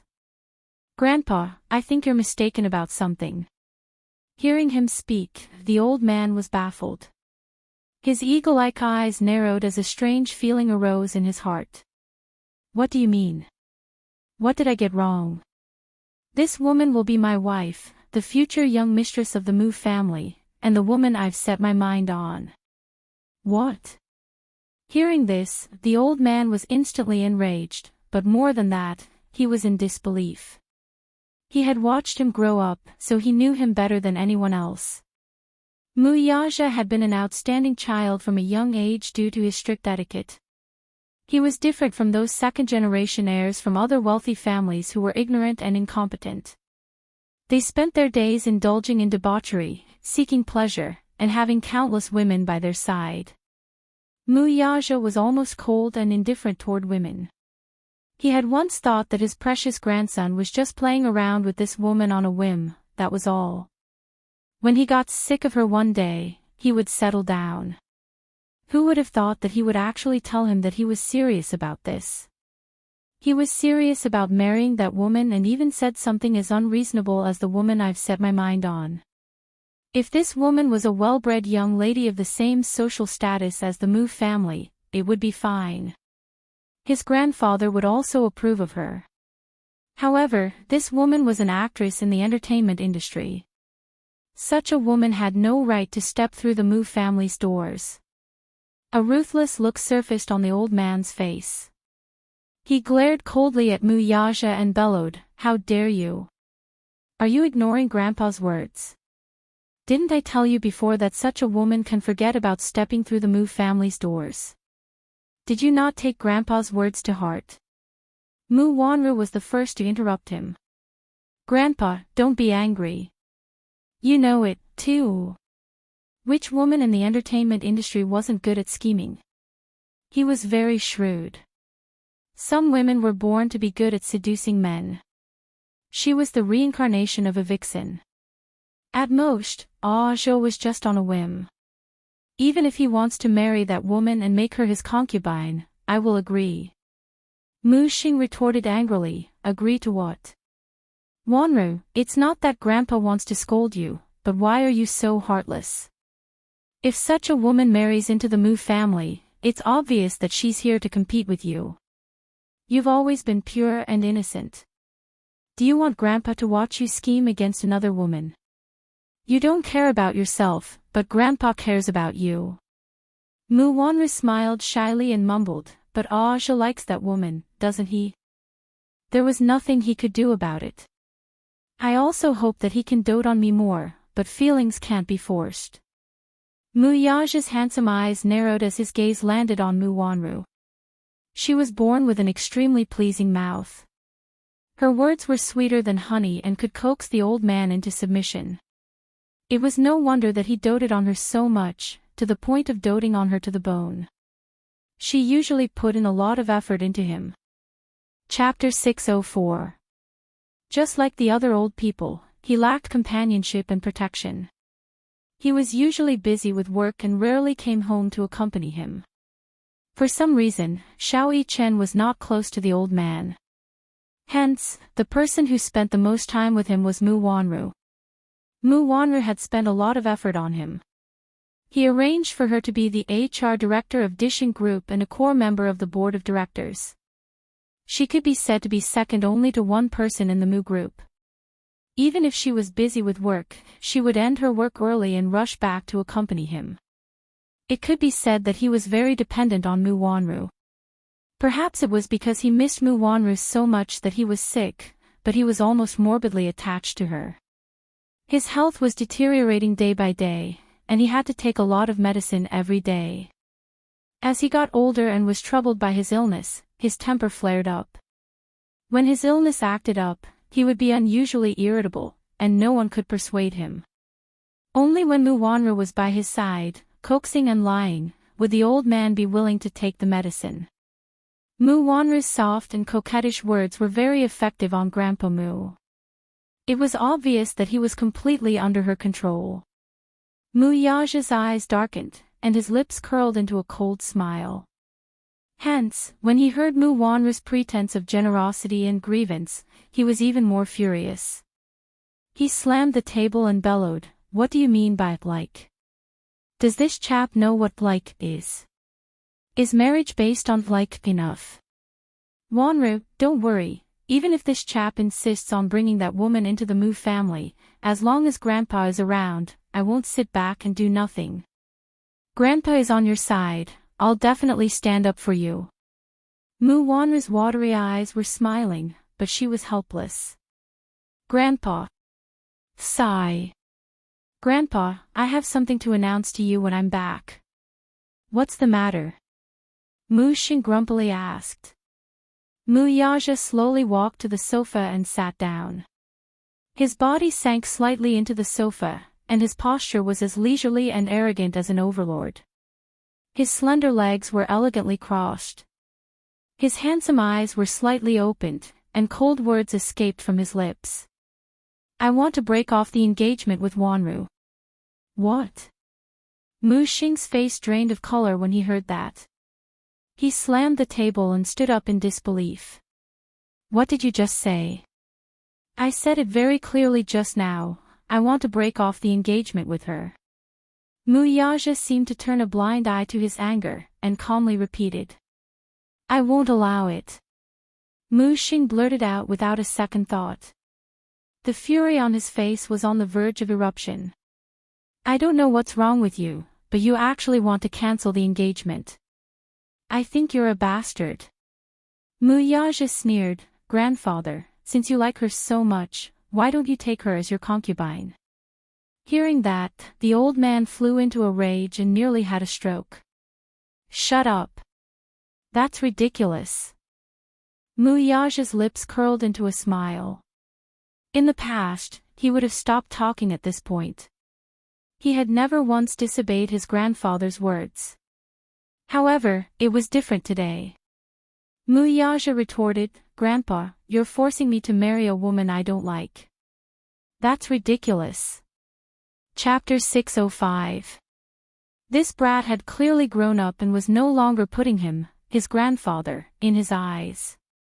He actually dared to say that he wanted to annul the engagement.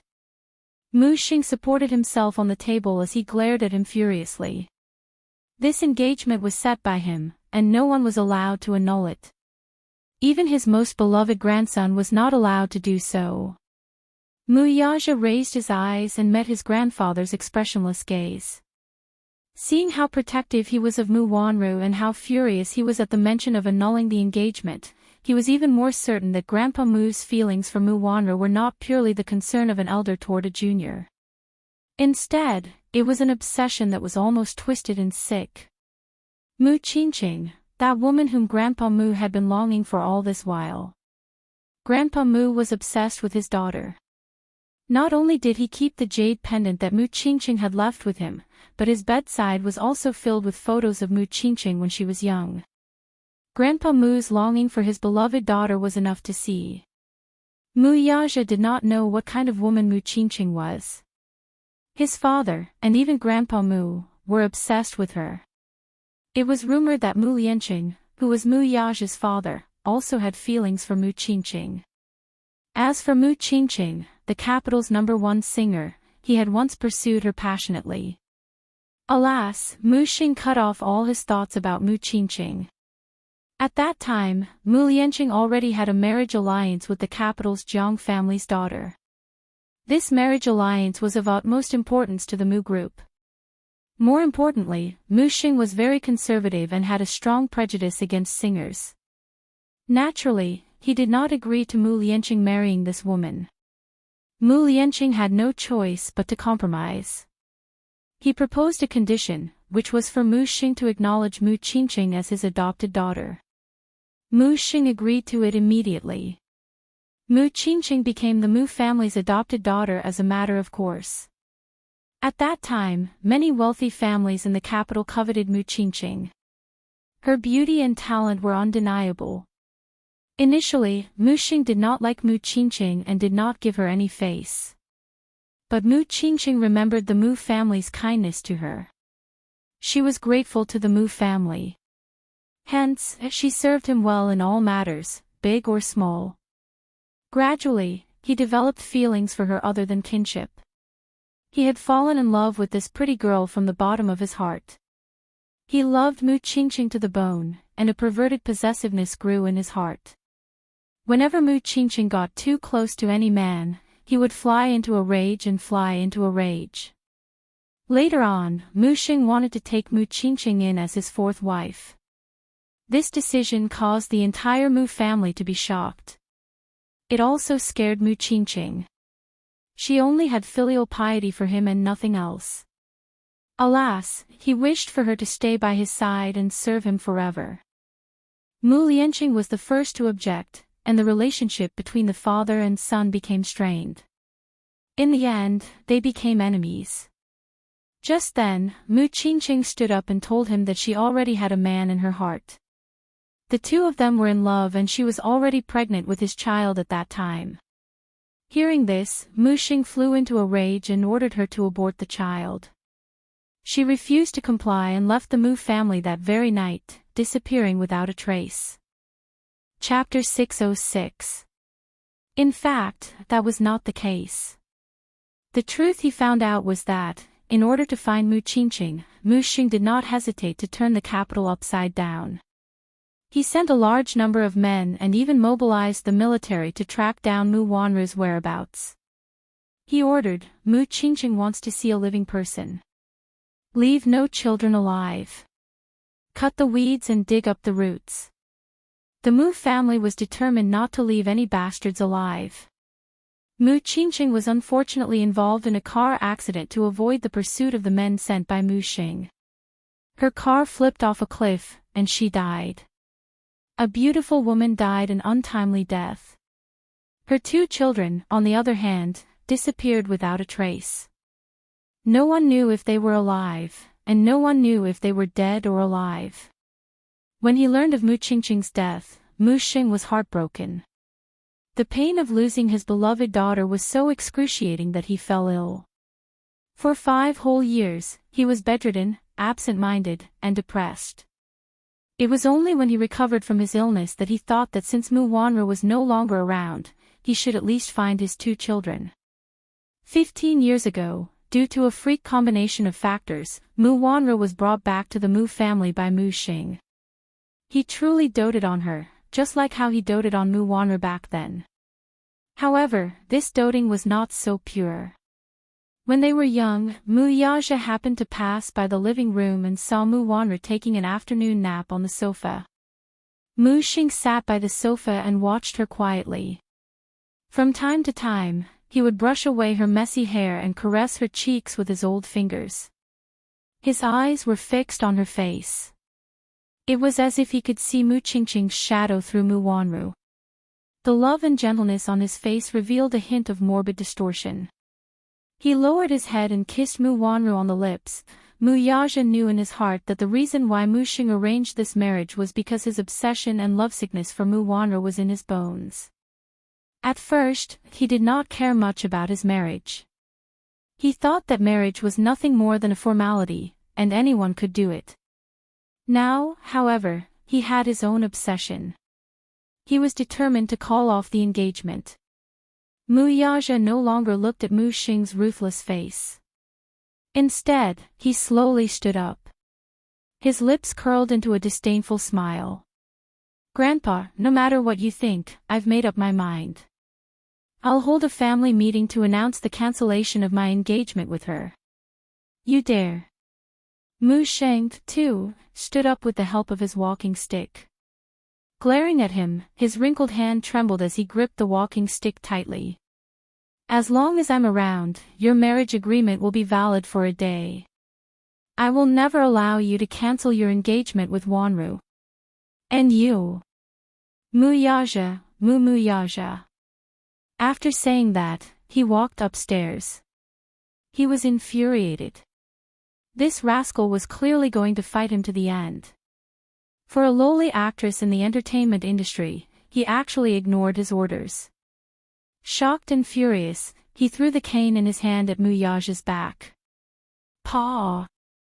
A slap sounded. The agarwood cane fell heavily on his back. Mu Yaja paused and slowly turned around. His eyes were filled with arrogance and coldness as he looked at Mu Xing. Mu Wanru was shocked to see this. She hurried forward to support the trembling Mu Xing. Chapter 607. His majestic and powerful words reverberated in the spacious main hall. Even Mu Wanru could not help but be shocked. Grandpa Mu was actually threatening Mu Yaja with the inheritance of the Mu family's head. While Mu Wanru was shocked, she was also secretly pleased with herself. Grandpa Mu's love for her made her even more fearless. The corners of Mu Yaja's eyes narrowed when he heard this. Yes, how could he forget? When Grandpa Mu announced this marriage, he also announced that he would be the successor of the Mu family's head. How could he forget that the reason he was able to obtain the right of inheritance was not because of how outstanding he was? It was completely established on this engagement. The only reason he agreed to this marriage was because Grandpa Mu had openly promised him that if he were to get married to Mu Wanru, he would give him the inheritance of the Mu family's head. Needless to say, this was very tempting to him. The Mu clan was a big clan, but its internal affairs were complicated. There were too many interests involved. It would not be an exaggeration to describe the Mu family as a royal family in ancient times. Putting aside the Mu family's side branches and his illegitimate children, the old man had 3 wives. These 3 wives were very capable and gave birth to 5 sons and 3 daughters for him. At that time, among the 5 sons, the old man was most satisfied with Mu Lianjue, who was from the 3rd wife. Be it in terms of means, ability, or charisma, Mu Lianjue was the most outstanding among the 5 sons and the most promising candidate to inherit the Mu family's head. Alas, the old man was very particular about the distinction between the legitimate son and the concubine. No matter how outstanding Mu Lianjue was and how much he admired him, he was still a concubine's son. He felt that a concubine's son would not be able to enter the Hall of Elegance. Since ancient times, there was no reason for a concubine's son to inherit the family's head. Mu Lianqing was the legitimate son. Although he was not as outstanding as Mu Lianjue in all aspects, he was still a candidate for the family's head due to his status as a legitimate son. It was just that this Mu Lianqing was about to take over the Mu clan's authority, but he passed away at such a young age. As a result, the position of the Mu clan's patriarch had always been empty. As for the Mu group's authority, it had always been in Mu Xing's hands. However, he was getting on in years, and he had yet to choose a successor, which inevitably caused internal strife within the family. In ancient times, there was a 9 dragons competition for the throne. At that time, Emperor Kangxi had 24 sons, and 9 of them participated in the competition for the throne. Looking at the rich and powerful families, in order to fight for the position of patriarch and become the master of the family, there were many cases where brothers in the family turned against each other and killed each other. That was because he was anxious to select a successor to be the Mu family's head so as to stabilize the family's internal affairs and prevent unnecessary turmoil. Mu Xing had been looking for the next family head. And Mu Yazhe was the one he was most satisfied with. Even though Mu Yazhe was only 14 at that time, he had already won Mu Xing's admiration. He felt that among the many young people, Mu Yazhe's ability was incomparably eye-catching. At that time, the young Mu Yazhe was also eager to obtain the right to be the Mu family's head so as to stabilize his position in the family. Mu Lianqing passed away early, leaving behind an orphan and a widow. Mu Yazhe was only 14 years old, but he was already well-versed in the rich and powerful families. If he did not have authority, he would only be bullied without being able to retaliate. Chapter 608.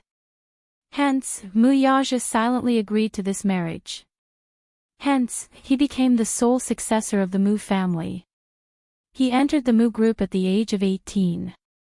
Ever since he took over the reins of the Mu Group at the age of 20 and took over the position as Dishing Financial Group CEO, 9 years of hardships had entrenched his power.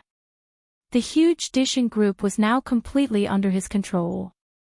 If he were to leave, the huge Mu Group would probably collapse overnight. Without him, Dishing would only become a wasteland. Now, Mu Xing was actually threatening him with the inheritance rights. What a joke. Did Mu Xing really think that he would care about the Mu family's inheritance rights now? He was no longer the Mu Yazhe of 15 years ago. He turned around and fixed his gaze on Mu Xing. His eyes were bone-chilling and cold. Just as Mu Xing thought that he would compromise and retract his rebellious words, he heard Mu Yazhe's lips curl up expressionlessly. Arrogant and cold words escaped from his lips. You can give the Mu family's inheritance rights to whoever you want. Mu Xing's face darkened when he heard this. What did you say? I've made myself very clear. Mu Yazhe smiled. His tone was laced with mockery. Grandpa is indeed getting old. I'm afraid that my ears are not working well anymore. Unfilial son. You've really grown up. Mu Xing was infuriated by his son's words. He clutched his chest tightly as anger surged in his chest. Are you really going to give up your inheritance rights for a despicable woman? Are you really going to give up everything for her, even if it means giving up your inheritance rights and losing everything? Mu Yazhe sneered, dismissing his ridiculous words. The Mu Group will lose everything if it loses me. Mu Xing's murky eyes narrowed dangerously. This lad is really arrogant. Mu Xing narrowed his eyes. He had always known his grandson's character. He was incomparably arrogant and would never take any threat seriously. However, in the end, he was still too young, too arrogant, and even somewhat ignorant of the immensity of heaven and earth. Did he really think that the huge Mu Group would become a pile of loose sand without him? Clearly, the old man did not buy it. However, the old man was still shocked by Mu Yazhe's arrogant words. This kid, at such a young age, had far more courage than he had in the past. Unknowingly, he had already become a figure that could not be underestimated. The younger generation would surpass the older. Even if he didn't believe it, he still had to carefully weigh how much power this kid had. Mu Xing's face darkened. He was not serious with his earlier words and did not intend to remove him from the family head's position. He was merely trying to scare the lad, but he did not expect the latter to be so insolent and lose his confidence instead. Mu Yazhe suddenly said in a deep voice, "Also, Grandpa, please be clear that she's not a despicable woman. She's the woman that I, Mu Yazhe, have set my eyes on." After a pause, his cold and mocking gaze landed on Mu Wanru, who had a complicated expression on her face. He coldly retorted, "Compared to her, Grandpa, you want me to marry a woman of unknown origin. Don't you think this is the most ridiculous thing? Chapter 609. Isn't that the case? Grandpa, are you so sure that this woman is the one you're looking for? Mu Yaja's face instantly turned cold. His gaze landed on Mu Wanru's pale face and his lips curled into a mocking smile. Take a closer look at her. How is she similar to the woman you're longing for? Mu Wanru's heart sank as she looked at Mu Yaja's cold expression. She had always been good at reading people's expressions. With just one look, she knew that this man had lost his patience with her. Hearing this, Mu Xing followed Mu Yaja's gaze to Mu Wanru's face. His gaze was probing and scrutinizing. The blatant suspicion in his eyes made Mu Wanru's face turn pale. She subconsciously took a step back in fright. Clutching her clothes, she called out weakly and helplessly, "Grandpa." Her innocent and pitiful eyes brought him back to his senses. He immediately denied it. Impossible. She's Qingqing's daughter. She had done 2 consecutive paternity tests, and the results proved that she was Mu Qingqing's daughter. So what if her features were not similar? This did not constitute evidence. Mu Yaja sneered. Just as he was about to speak, Mu Wanru gently interrupted him. Grandpa, she pursed her lips and walked to him with a lonely and helpless expression. Holding his hand, she said sadly, since he wants to cancel the engagement with me, how can I force him? He doesn't have me in his heart, so it's fine to cancel the engagement. Anyway, I only want to be by Grandpa's side for the rest of my life. Grandpa, please don't chase me away. I can't bear to part with Grandpa, I only want to be by your side. It's just that. Halfway through her words, she lowered her eyelashes in incomparable sadness. Her hand slowly moved to her flat lower abdomen, and her lips couldn't help but tremble slightly in sadness. When Mu Xing saw this, he thought that she was upset over Mu Yaja's annulment. He felt guilty and heartache at the same time. Just as his hand touched the back of her hand, 2 streams of tears rolled down her cheeks and dripped onto the withered back of his hand, wetting it. What's wrong? He asked in a panic. Grandpa, what should I do? What about the baby in my belly? Mu Wanru suddenly gritted her teeth and made up her mind. Then, she pretended to break down and cried bitterly, what should I do with my child? Mu Xing was taken aback, and a puzzled look surfaced on his face. What's with the child she was talking about? Mu Yaja narrowed his eyes. His deep gaze followed Mu Wanru's movements and landed on her flat stomach. For a moment, he didn't know what this woman was up to. Mu Wanru was in agony. Tears streamed down her face and her throat was choked with sobs. She said in a trembling voice, Grandpa, I only just found out about it. I didn't dare to believe it at first. But after checking, I found out that I only found out about the good news today. I wanted to tell you today, but... Mu Wanru suddenly raised her tear-stained face and looked sadly at Mu Yaja.